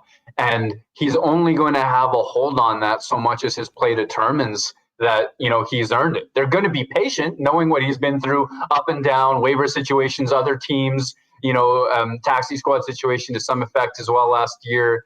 So they're going to be patient. But this is also a win now year, as we've just discussed. They're not getting any younger, Connor Hellebuyck said. And Eric Comrie does have a lot of pressure on him. If he lives up to it, if he succeeds, he has an NHL job and the security of knowing that he was able to fill in that backup role for one of the world's best. If he succeeds, that means points on the table, wins in his stat column. And I think maybe a sigh of relief from the developmental staff and all those people who are hoping they can count on him and then project him going forward as well. But at the same time, if we can put a huge grain of salt on my Josh Morrissey looks really fast on day one. I mean, it's day one and it's not an NHL game. At the same time, I thought Comrie got beat a few times where I was watching shooters come in on him. And I thought to myself, okay, well, I hope that this is just practice kind of deal as well. So my day one impression, and I'm sure, this is his first full day of NHL caliber shots coming at him. Let's not read anything into it at all. But I'm not going to lie to you and pretend that he robbed everybody left, right, and center either, from my personal observations on this day. What else? What else did Paul Maurice have to say about the beginning of training camp? I mean, maybe about the team outside of just what actually happened on the ice in day one of the festivities. I think first and foremost, I think he's having a little bit more fun. There was an activity to his voice and his volume levels on the ice, which I think conveyed a lot of energy. He was having fun with us. He was joking around with us. He said a lot of times in the last week or so, and even throughout the summer, I believe, he's talking about the fans and trying to get fans excited again and point out how fired up he gets because of fans. And I honestly think, I think it's been reported a few times that he took a bit of a reflective pause, after the difficulties of last season and the isolation and all that sort of stuff. He told us at minicamp last week as well, or he said at minicamp last week, that, he tried to stay away from the ice a little bit longer than usual this offseason compared to in a typical situation. And I think part of that was just recharging and getting those joy levels back. I think they're back. And I think that for Paul Maurice, if you're sizing up the team that you have in front of you, in an overall sense, and you're thinking about what you believe, an NHL team wins with, I think you mostly have it. And I think that's got to be exciting for him. I think that really has to be he's coached a few really great Jets teams, 2017-18, especially once you add Stastny to it and Brian Little's still healthy, I think still holds the torch as the best Winnipeg Jets that I've seen so far. And when he had that team, he went pretty far with it. And I think that he probably feels a certain amount of confidence and excitement about what he has in front of him right now. I mean, he's a very personable guy too. And, he did mention at the end of the year doing, talking into a computer the whole time wasn't really his. I think he was even happy to see the ink-stained wretches hanging around after in the media a bit afterwards. Ink-stained wretches. I just about spit up on that one. Isn't that an old term for newspaper guys and whatnot? Oh gosh, it should be. No doubt. The one other thing I'm wondering, did he tip off anything about how the next couple days are going to go? Because, of course, it's hard to believe, but there's going to be asses and seats in that arena downtown on Sunday night. I mean, it doesn't take long for the preseason to get going, Murat. Yeah, on Sunday. What is it, Thursday we are today? Yeah. Sunday, there will be competitive NHL-ish hockey at Canada Life Center. Let me get my branding right. And that blows my mind. And I think that what you'll see, and he has said this, he's going to hold his veterans back throughout a fair bit of preseason, which means that you're going to see a lot of scrimmaging. We got a scrimmage today, just one period's worth, and a shootout to solve the 1-1 tie, with Cole Perfetti scoring the shootout winning goal. But you're probably going to see a youth-laden roster, all of these tweeners, the guys that have a lot of AHL success but could compete for an NHL spot. Perhaps that's a Michael Eyssimont, or perhaps that's Austin Poganski, Luke Johnson, guys who have a viable shot at an NHL job, at least on day one, because of cap considerations and LTIR and all of that. You might see long looks for them. You'll see Cole Perfetti. My guess, you'll see ideally Dylan Sandberg's healthy. I think that's the sort of player that you're going to see Winnipeg play a lot. You're also going to see, and this is a lineup configuration hand tipping that he gave today. He was asked, about the Cop versus Stastny on line 2, Cop, Pierre-Luc Dubois, and Nikolai Ehlers. And he said, well, you know what that is that's part of the power play unit. And so on Sunday, we want to be able to have, a power play unit of 5 guys go so that we can work on it. And what that means is Nick Ehlers is not on the top power play unit this year. It's also a pretty good indicator that he's not on the top line this year either. As a general rule, obviously, again, it's day one. So that's an interesting one, because that's something we debated a bunch over the course of the summer. Will this be the year that Ehlers gets first line minutes and top power play minutes and all that sort of stuff? The answer is at least not yet. And so we'll see with that line if they get some power play time with Cop, Ehlers, Pierre-Luc Dubois, and then we'll have to fill in the other 2 guys. Not sure if that's a 2 defense unit or a 1. See what that looks like as well. I'll say this, and I totally get the clamoring for more ice time for Ehlers and having him on the first power play unit.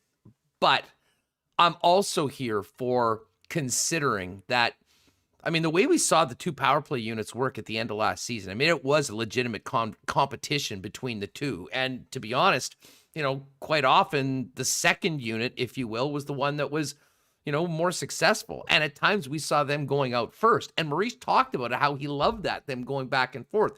But as far as Ehlers playing with Dubois and not on that Scheifele line, listen, I understand there's certainly arguments to be made that he's your best right winger. He should be on that line.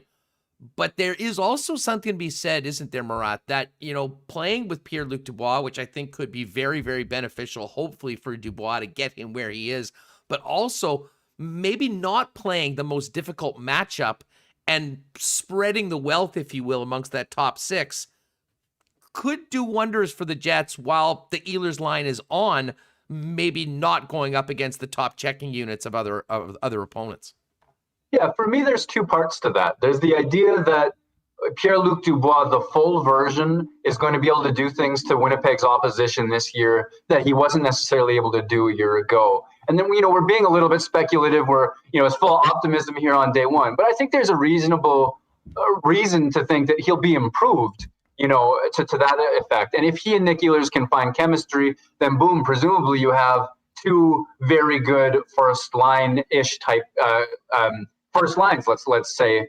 And I think that perhaps it's not about Ehlers playing 20 minutes on the first line, but maybe it's that when Dubois and Ehlers are going, if they do, that maybe they get an awful lot of 5-on-5 minutes. I think that would be a good situation as well. And then similar to that power play, I think that a lot of the times, if it was a competition, Ehlers' unit was winning it. So if that's the case, then run them out first and see what snarl you can get out of the big dogs on the top unit. And then when I just think of it, it's not quite this simple from an analytical perspective, right? But if we accept that the second line genuinely plays against less difficult defensive matchups, and I'm not quite convinced that that's always the case. Most teams have 2 viable pairs, right? A good top 4 will go a long way, and you might have Scheifele's line play, 12 minutes against pair 1 and 8 against pair 2, and maybe the opposite. So it's not quite cut and dry for me on that regard. But the other thing is, when you do the math of it, if Ehlers gets the softer matchups, can that line outscore that matchup by enough to really exploit the fact that ideally Scheifele's winning that top line matchup as well? Or would the Ehlers version of the top line handle the top competition any better, right? It's a little bit of how do the numbers add up in the end? And wherever Ehlers plays, what we're going to need to see from the Winnipeg Jets to have success, Connor, Scheifele, and Wheeler have to beat their opposition at 5-on-5 like they did in 2017-18. If it's like it's been in the last couple of years, that's not a recipe for success because they have only dominated in the shortest of stretches since that season. Hey, Ziggy, we have not forgot about Svechnikov. We kind of hit a bunch of other things, but before we finish up, Murat, it was an interesting look, and we've talked so much. I mean, the real intrigue is to how does this fourth line look? Who's on it? Riley Nash in the middle with Harkins and Svechnikov. What did you think? And what was the first look at Svechnikov in, with live bullets, with this new club?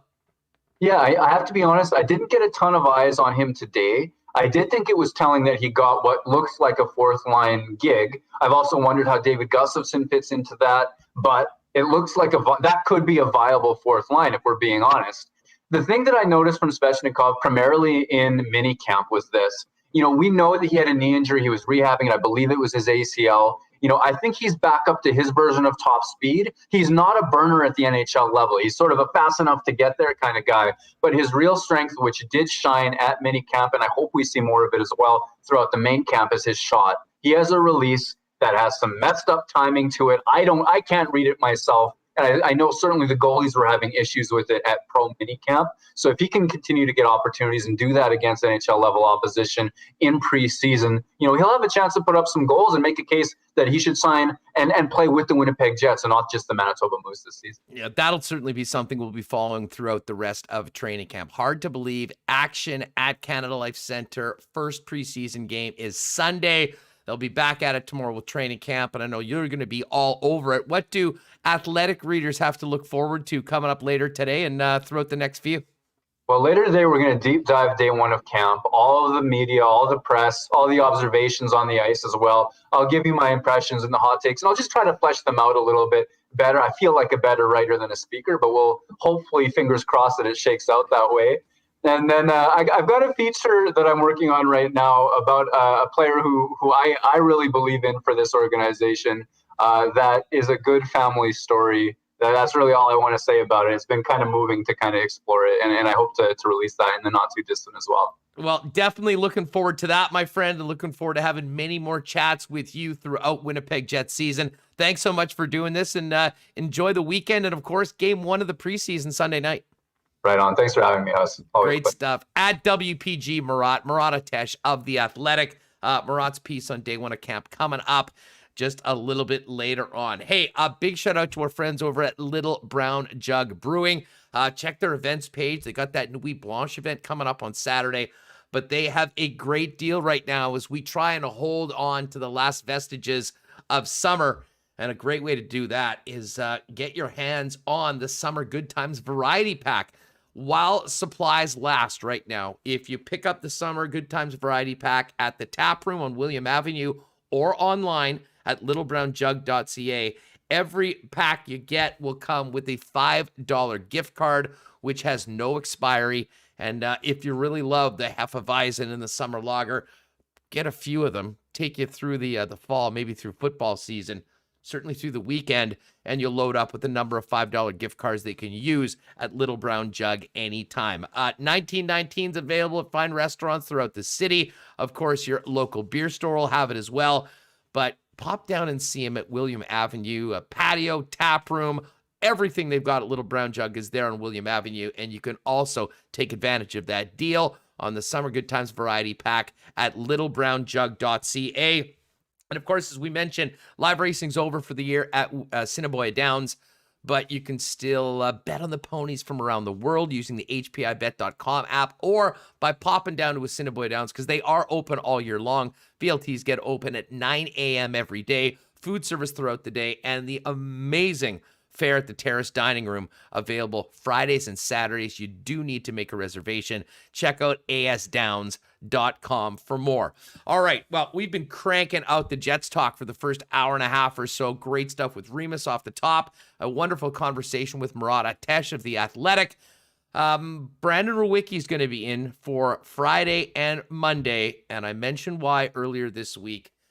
I'm going to the Ryder Cup. I have held off having this conversation until now. I figured we'd finish off the week getting ready for what is truly one of the unique, incredible sporting events on the planet, and who better to do that with than our guy, Dubs Anderson. Mr. Dubsy is back, getting ready to talk about the Ryder Cup. What's going on, my friend? How are you? Mate, I'm pumped up. I mean, this is the Stanley Cup playoffs, the Super Bowl, the Olympics, all wrapped into 3 glorious days of golf over at Whistling Straits. I'm a little jealous, mate, but for me, this is prime time, as good as it gets. Even though I'm an Aussie, I still love the Ryder Cup. It's the same thing as a Canadian. I mean, we will be at Royal Montreal in a few years for the President's Cup, and we'll be teammates at that time, taking on the Yanks. This time, though, it's up to Europe. Dubs, let me ask you, I mean, for people that, watch their fair share of PGA Tour events and maybe bet on the odd event and, are into golf, that haven't seen the Ryder Cup, can you explain why this is such a special, unique event that has such an incredible spot within the sport? Yeah, well, look, golf's a traditional game. It's old school, and this sort of goes back as far as you can. Team USA take on all the Europeans, 12 on 12. And look, for these golfers, week to week on the PGA Tour, it's all me, me, me. Very individualistic. We don't see them team up throughout the year. So it's a totally different environment, one where you need camaraderie, you need the chemistry to succeed. And look, the USA, they love beating up on the Europeans, but the Europeans, despite being underdogs, have won 7 of your last 9 Ryder Cups. So that tells you something. But yeah, look, a lot of history to this one, and rightfully so. It's good to see these boys, teaming up. Bryce DeChambeau, Brooksy Koepka, they've been causing a lot of ruckus off the golf course, but can they come together, form a team, brother by brother, go to war, 18 holes of turf? It's going to be a big one. Well, I guess that begs the question, can they? Because, I mean, on paper, this should be not close, to be honest. No, you look at the world ranking of these players, the Americans are so powerful, but then you get closer and closer to the event. You hear some of the things that, both sides are saying, and you maybe think back to some of the other times where the Americans had been favored and didn't end up lifting the trophy. There is a lot more than just simply hitting the shot, and it's sort of fitting into a team, and the Europeans historically have done a hell of a lot of better job than the Yanks.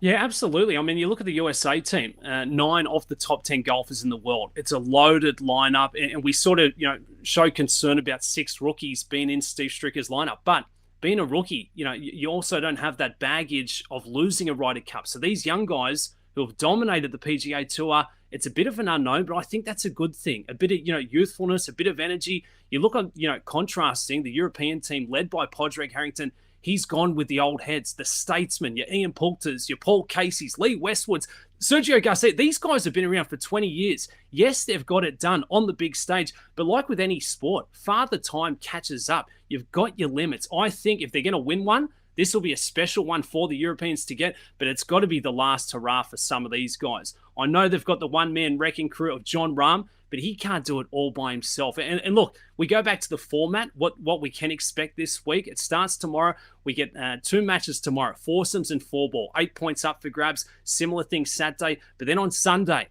12 guys, mano y mano, going face-to-face. Everyone has to play. But what you can expect to see is some of the younger guys, the high-ranked players in the world, they'll be used multiple times. So a guy like John Rahm, Justin Thomas for Team USA, they might play 5 out of 5 matches, where a guy like Ian Poulter, he may only play twice. So look for that. There's a bit of strategy involved. And look, for Steve Stricker, captain of Team USA, he's got to be brave. He's got to be agile. Play what's in front of you. If these guys don't turn up with their best stuff, bench them. Get the next guy up, because there's no time to lose out there. Dubs Anderson with us, getting ready for the Ryder Cup. It tees off tomorrow at Whistling Straits in Wisconsin. What do you make of everything behind the scenes with Team USA? And they've been plagued. You think back to Patrick Reed and his comments after last, and of course Reed, arguably the best Ryder Cup player, the guy that comes up the most, left off the team. It hasn't been smooth sailing come into this. Can they put all that behind them and live up to the expectations that their world rankings would indicate? Yeah, I think they can. The biggest distraction has been Bryson DeChambeau, but the other 11 guys, I think there's a pretty good chemistry, including Brooks Koepka. They've played a lot of college golf together. It's a very young team. The average age is 29 years of age. So they've come up through the ranks, playing with each other, against each other. They're usually enemies. But I think this is a good chance for them to bond. Key matchups we're going to see, Cantlay and Xander Schauffele. These two are besties. Their games match up very well. I think they'll be key for Team USA. Thomas and Spieth, they're going to pair up in the foursomes, no doubt. I think they'll be key. But look, we need to see the next Patrick Reed, the next Captain America. Who's it going to be? A Daniel Berger, a Scotty Scheffler, a Tony Finau. They've got to show emotion, but step up when it's your time, make those big putts, and put your name in the history books. I mean, Patrick Reed can't be the only guy we rely on to show a bit of moxie, a bit of mental fortitude, and bang that chest. Get out there and show us what Ryder Cup's all about. 12 guys, they all have that chance this week. Who's it going to be? No, they certainly do. I love to see Tony Finau raise his level. I mean, he certainly is capable of it. Who? When you think about Finau, who does he pair with the best? If you're Steve Stricker and you look at Tony right now, and not just what he does on the golf course, but also his temperament, his personality, because that's important in this far more than any other event we'll see every 2 years. Yeah, absolutely. I try and stick with like for like, similar games. I see Scotty Scheffler pairing up really well with Tony Finau, maybe a Brooks Koepka. But I think Tony is made of the right stuff. And I think he's got the confidence, and that win at the Northern Trust last month, I think that's what he needed. And look, match play golf, it's different. You're not playing against the field. I think he'll be distracted, going man against man, playing foursomes, playing best ball. So I think that helps Tony Finau. He's got all the talent in the world. I mean, look at this golf course, Whistling Straits. It's a brute. 73, 50 yards from the tips, past 71. You need to be a good driver of the golf ball. Tony Finau, he does that. And look, he's putting. It's pretty good as well. So I'd have Tony out there 3, maybe 4 times. I think he could be a guy. Look, you don't have to be the man banging your chest and telling the crowd to be quiet. You can kill them with kindness. Grind your opponents through good golf. I think that's Tony Finau. Scotty Scheffler, another bad man who could step up. Now, if you're Frederick Harrington, you're underdogs. You're on the road. U.S. gets to set up the course. They can cut down the rough. From what you can control, what's his focus going into tomorrow? And what do you expect from Team Europe as far as potentially pairings or the guys that he's going to really lean on right from the first tee? Yeah, look, I think the biggest thing going for them is their experience and their chemistry. I mean, this is a team, this is 12 guys I'd love to have a beer with. I mean, I'm sure they're having a good time in the clubhouse. And week to week on the PGA Tour, we'd say, well, that doesn't count for much. You've still got to play golf. But this is a week where the intangibles do count for something. You've got to be comfortable playing with your partner. Like if Hustler and me go, to play a foursomes match, I don't want to be, treading water. I don't want to put you in a bad spot and start playing defensively. Oh, we'll have a good time, Dubs. Don't worry about that. We'd have a couple of cold ones as well, no doubt. But look, when you start playing defensively, you can throw your whole game out of whack, especially with the win. So I think for Potty Harrington, he's been brave with his captain's picks, going with the older statesman. They've got to dominate the foursomes. These guys that are pairing up well, they've got to get off to a hot start Friday morning. Because look, if it comes down to Sunday, 12 singles matches, and it's all square, Team USA won't lose, going heads up with these guys in singles. The Team USA come in with too much form. These guys have been dominating the tour, so I don't think they win it that way. They need to start strong, the Europeans, win the foursomes, pick up a couple of matches in the four-ball. They do have Rahm. They do have Victor Hovland, who I think is going to be a superstar this week. But for me, the guys who need to step up for this European team are 2 out-of-form players. They've had terrible years this year, but they're good shot makers, good ball strikers. Tommy Fleetwood and Tyrrell Hatton. They've got to step up from nowhere and be the big-time players this week. Jon Rahm, he's got a heavy set of shoulders, but he's not that strong. Now, Dubs, let's take a look at a couple of the markets that are offered out for this event. Let's talk about the rookies. Xander Schauffele and Pat Cantlay, I wouldn't be surprised if these guys play together throughout the event, and I think they could have a lot of success. Not surprised that they're at the top at 4-1, 4-1, and if they're partners, essentially it comes down to what they do in singles for that. The next guy, though, is Victor Hovland, and I think Vic is a young man that, we know that he is an otherworldly talent. We've seen what he's done on the PGA Tour. Could this be Vic's coming out party? Where do you see Vic as potentially the top rookie? And if you had a fin to throw on one of those players, who's getting it? Yeah, I like Victor Hovland. You got to keep in mind these guys who are probably going to line up for maybe 5 out of 5 possible sessions. You've got to be young. This is an endurance, not a sprint this week. It's 5 rounds of golf in 3 days with that kind of atmosphere. You've got to be made of the right stuff. Victor Hovland, he's got it. He's a good driver of the golf ball. He plays very aggressively, which is good in match play. You can have a double bogey, on to the next one. It doesn't really matter. So Victor Hovland, he's set up to do well. Justin Thomas for Team USA, I think he's going to be good. Not a rookie, but I think he's going to get a lot of usage.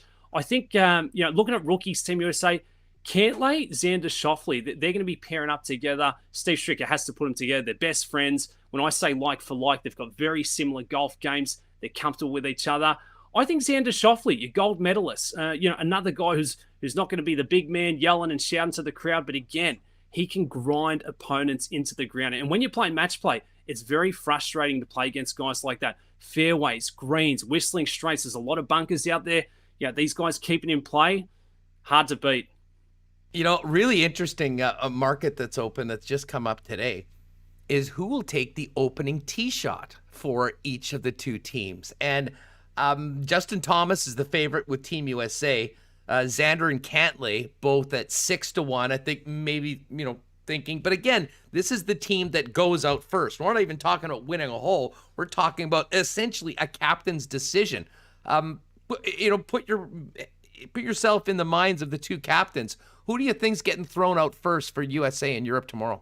Look, you want to start strong. One of your best pairings going out there, lead the team, try and get a point early. The crowd's going to be going absolutely wild. I look at the Spieth and Justin Thomas matchup, which I think will probably be one of the early ones. I don't see Spieth taking that opening tee shot. And that's what worries me about Jordan. He's still very wayward with the driver. So I see Justin Thomas. This is a kid made for the big stage. He's been there, done it before. He will feed off that crowd. Look, it's a short par 4. I think Justin Thomas is the play there. Maybe send Bryson off. Try and get him to reach the green, but I don't see Bryson dabbling too much in the foursomes. He'll be more your 4-ball play, but Justin Thomas, that's a very good play.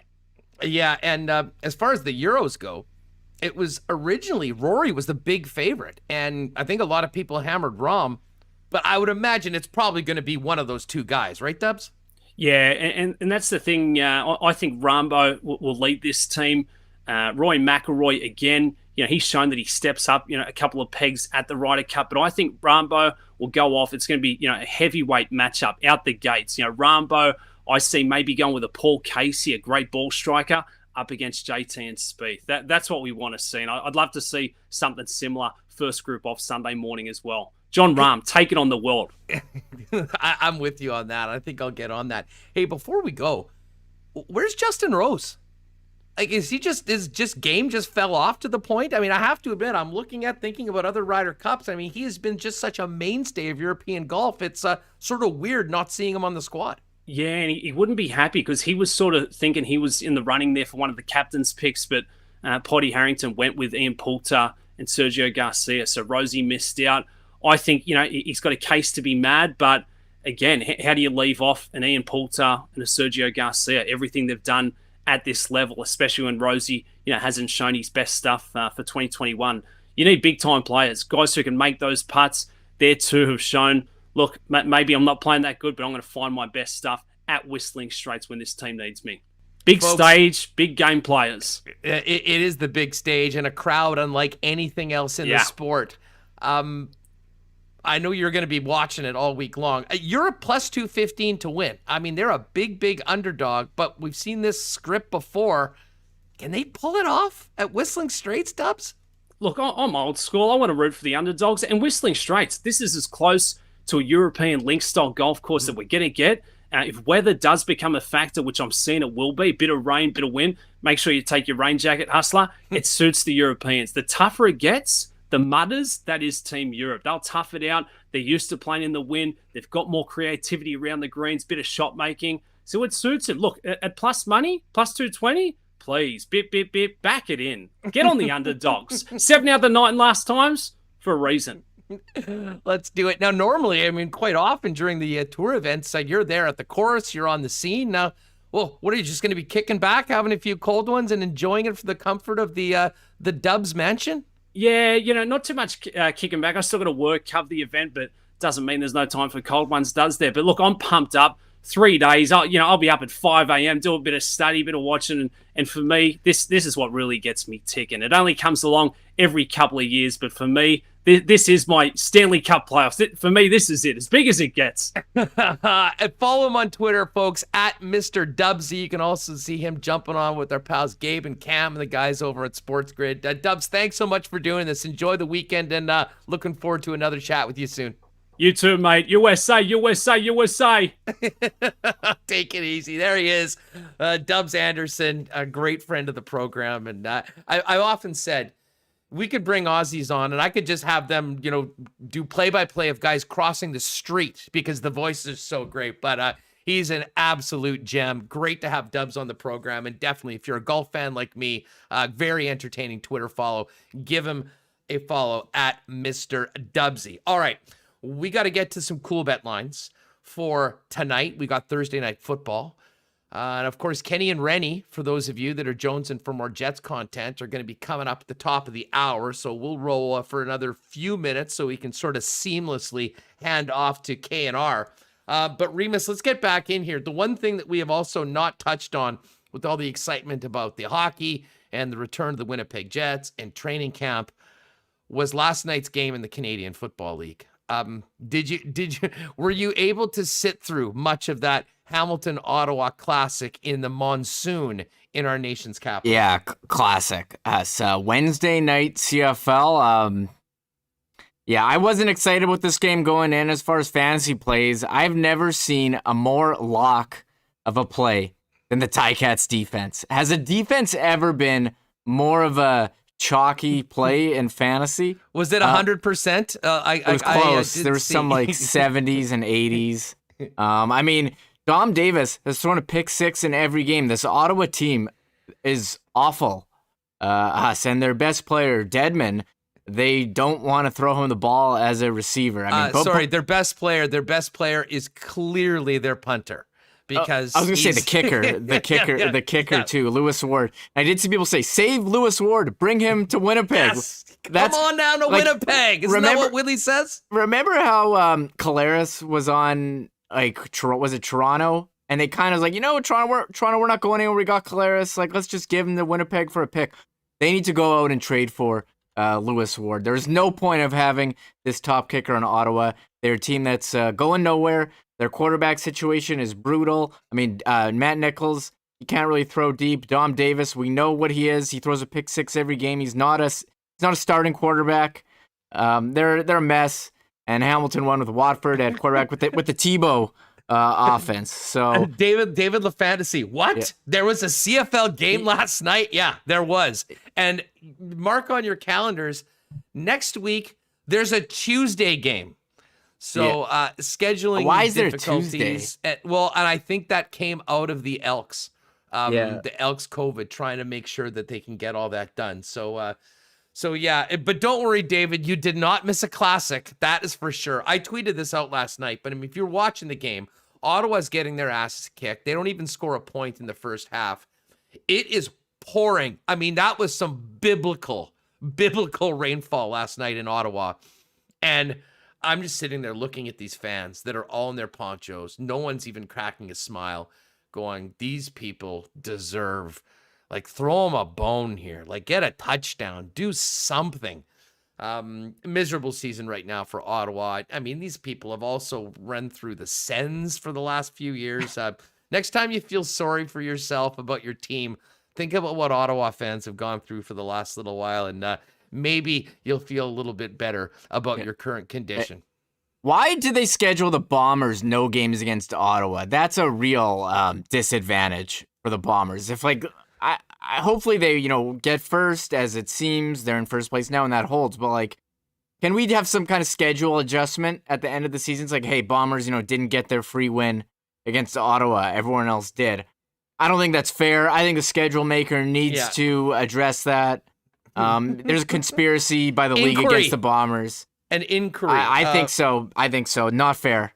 Bombers not whining about it, though. They're, it would have been cool to see them. But to be honest, I'm actually happy for Lapo and Nichols that they don't have to play the Bombers this year, because that would be a tough pill to swallow. Certainly, I mean, they've been getting embarrassed in most games. That would be absolutely ugly right now if those two teams, they almost look like they're playing in different leagues. I mean, how good the Bombers have been and just how putrid the Red Blacks are right now. And I believe it was John Hodge that pointed out, and maybe this is all in the GM. I mean, they had a bye week. I mean, they've been terrible. They have a bye. You'd think that's a great time to change things up. No real changes going into last night's game. And guess what? No change in the results. So, yeah, long season for Ottawa. We do have a game tonight. And I saw Mitch, Winnipeg Hockey Talk, asking about the Texans starting quarterback tonight. Yes, the Texans quarterback tonight is rookie QB Davis Mills, a third rounder. Got into a little bit of the game last week against Cleveland. He is starting versus the Panthers. Tyrod Taylor has been officially ruled out. And that's a good little segue to our lines for tonight, because the Panthers are 8-point favorites against the Texans. I hate laying big points anytime, but especially on the road. But honestly, with the rookie quarterback and the way Carolina and Sam Darnold looked like in the first couple weeks, I think this is it's pretty much one side to it, and it ain't the Texans with the rookie QB. Yeah, I usually like, especially in fantasy too, if you're picking a defense, just pick on the rookie. +8, that's a big number. I know the Texans haven't been great to start the year, but they've actually they've been better than we thought they were going to be. They won a game. Yeah, better than you thought they were going to be, but 8 Thursday night, these games have been close. Maybe I could get talked into the Texans here. I don't know. I know Christian McCaffrey is going to have a big game. That's for sure. Texans been pretty brutal against the run. Part of the reason why I like Carolina in this game to cover the number is the fact that they don't get a lot of opportunities to show what they can do in prime time and on national television. And I'll say this is a bit of a dog matchup. There's no doubt about it. I mean, the Texans were thought to be the worst team in the league this year, and they're hosting a primetime game. But for Carolina, coming off that big win against New Orleans, I think there's a lot more people that are paying attention to this team. And Sam Darnold, he has the opportunity to go 3-0. As we talked about with Benny Heist, he's going to match his win total for the entire last season in his first 3 games with his new club. So I think Carolina's got a lot of positive momentum going into this game. And I mean, the question marks with a rookie QB having never started before, a 3rd-round pick going in on a situation with a roster that already doesn't look very good. It could be a long night for the rookie. So I'm liking Carolina. Total on this game tonight is 43.5. And that is the start to the week in the National Football League.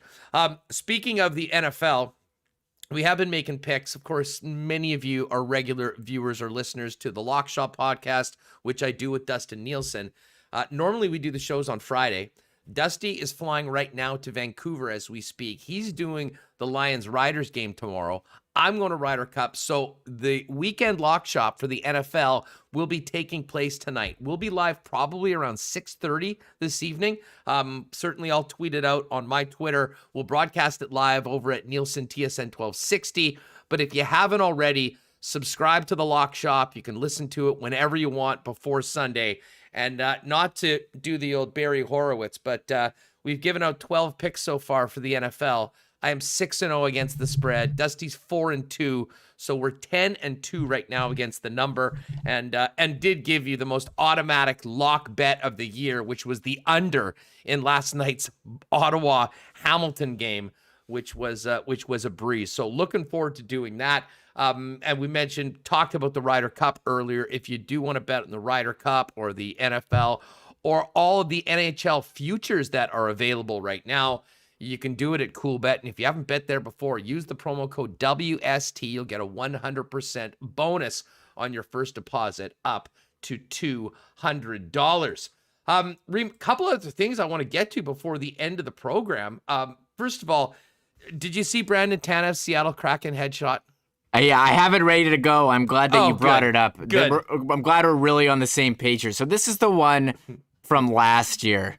We legendary. all saw legendary headshot, saw a ghost, whatever. That was his explanation. He ran with it. And he's back at it this year with the Seattle Kraken. And I mean, Got a bit more facial hair this year. The hair is going, looks like he could be in a metal band or something, but this is... It's a direct response to all the cracks that he got about his seeing a ghost headshot of last year. Credit to Tanev for having some fun with it. And if you're listening on the podcast, check the YouTube stream. Make sure you're subscribed when you pop by there. But either that or just pop into your social feed, Tanev headshot. You'll certainly get it. But that was some quality work by one of the newest members of the NHL's newest team. Yeah, and shout out to his former teammate Kasperi Kapanen, who had his take on the Tanev. I don't know if you saw this one, Huss. I did. Here's Kasperi Kapanen this year trying to do the Tanev. Like, is that going to be on air? Like, are these just joke ones for social media, or am I going to be playing like NHL 22 and it shows their headshot and like this is Kasperi? Like they use these on marketing materials. I don't know, but either way, we're very well done here. Everyone making fun of the Tanev. The Tanev. The Tanev one absolutely has to be in there. I mean, I That's a Hall of Fame. This next, for sure. He did it now, but the Kapanen one is hilarious, and I will be very interested to see if they actually go with that. If he's kind of picking up the torch and carrying it for Brandon Tanev, who was lost in the expansion draft. Kapanen, of course, still with the Penguins, and Tanev moving on to his new team with the Seattle Kraken. All right, Kenny and Rennie are going to get going in a couple of minutes. Before we leave, Remo, we have the Olympic men's ice hockey schedule. Should we start putting these into our calendar right now 100%. with some alarms, with some notifications beforehand? I'm fired up. Oh my God, I got a game on my birthday too. This is amazing. So this entire event will begin. Oh, and this is going to make, I'm just realizing, Kate, it all starts on February 9th. This is so great because that is normally the most depressing week of the year, because the Monday after the Super Bowl and then the Tuesday and the Wednesday you just realize that football's over for the year and you've got to wait and wait and wait until it's back. This is going to definitely soften the blow because we get after it Wednesday, February 9th. The Rock, the Russian Olympic Committee versus Switzerland at, I guess it would be 3:40 our time. And then the Czech Republic and Nick Ehlers in Denmark making their Olympic debut. And then the next day, the 10th of February, Sweden, Latvia. These games will all go in the middle of the night. Finland, Slovakia, 3:40 a.m. our time. USA, China. That's going to be ugly for the hosts. 8:10 a.m. And then at the same time, Canada takes on Germany in their first game. Moving on to Friday, Denmark, Russia, Czech, Swiss, Latvia, Finland, Sweden, Slovakia. And then we get our next Canada game. And this is great scheduling. Saturday night, 11:10 p.m. in Winnipeg, Canada versus USA, best on best. I mean, Remo, you're the big West Coast guy. That's just, like a regular West Coast game with maybe an hour and a half presentation at the beginning of the game. I think that's actually Friday night because it says Saturday at 12 Eastern. I think that's actually Friday. Yeah, so, if you backed it up, that'd be 11:10 p.m. on the Friday night, still on the 11th. Yeah. So you are correct. The way they've done the scheduling is for Central Time, there's going to be a game at 11 p.m., at 3 a.m. and 8 a.m. So, I mean, the middle game you may not get to see, but the Olympic, there's no commercial timeouts. There's no TV timeouts. So these games are going to go quick. So if you're up 11-1 or 11-1:30 watching a hockey game, I mean, you may not be able to go to sleep right after, depending on how exciting the game was and, wanting to tune into, post game or whatever. But I think this is going to be good. I'm getting excited. They put the USA China and the Canada China at the 8 o'clock time slot, but I'm pumped for that 11 o'clock hockey. It's going to be so good. Friday night, bars will be cranked. People are going to be ready to go for that. The Canadians get the Chinese, the hosts, Sunday morning, 8 a.m., off day on the 14th, and then the qualifying round gets going. Tuesday, the 15th. Wednesday, the 16th. The semifinals are on Friday, February 18th. And then the gold medal game is going to be Sunday morning, 8:10 a.m. Winnipeg time. It'll be a little bit like Sochi, just a few hours later, which will be much better for people that can actually get some sleep in the middle of the night. You can get excited about the Olympics down the road. Right now, the excitement is about Winnipeg Jets training camp back today. Great to see all of you that maybe we're doing a few other things for the last couple months. Hockey season's back. It's great to have you back. Make sure, if you haven't already, press that red subscribe button on the YouTube page. Do us a favor if you're in and you haven't already. Hit that thumbs up button. The likes certainly help spread the channel. And just so you know, if you're not a regular, we're doing this every single day. 1 p.m. live on YouTube on Winnipeg Sports Talk Daily. Around 3 to 3:30 in your podcast feed for your ride home if you are at work. Tomorrow, as I mentioned, I'm going to be away. Remo holding it down with our guy, Brandon Rowicki. The guys will have all the latest from Winnipeg Jets training camp. I know Brandon will want to touch on what's coming up in the National Football League on the weekend. And then coming up on Monday, the guys will have all of the reaction from the first preseason game of the season on Sunday night at Canada Life Center. More from the weekend at Winnipeg Jets training camp, all the NFL action. And if things work out, I will try to jump on the program at some point on Monday to check in after what should be an awesome weekend at the Ryder Cup. So big personal thanks to all of you for being here, and a special thanks to Remo and Brandon for holding it down while I'm gone for a couple days. Folks, have yourself a great weekend, but make sure you're back here at 1 o'clock tomorrow. Brandon, Remis, all the latest Jets news heading into the weekend right here on Winnipeg Sports Talk Daily. Big thanks to all of our sponsors: Manitoba Battery, Royal Sports, Canadian Club, Not Auto Corp, the Nick and Nicky DQ Group, Boston Pizza, Little Brown Jug, Assiniboia Downs, and Coolbet Canada. I'll see you hopefully on Monday. For sure, I'll be back to do the program on Tuesday. Enjoy the Ryder Cup. Enjoy the night. And if you're still with us on YouTube, head on over. K&R are just about to get going as they're finally back. Ken's finished his 100 rounds of golf for the summer and is getting back to work. Folks, thanks for being here. We'll see you tomorrow, and I'll see you Tuesday here on Winnipeg Sports Talk Daily. Oh, my God! Oh! Shut it down! Let's go home! Thanks for tuning in to Winnipeg Sports Talk Daily. Make sure to subscribe on YouTube and your favorite podcast feed at winnipegsportstalk.com.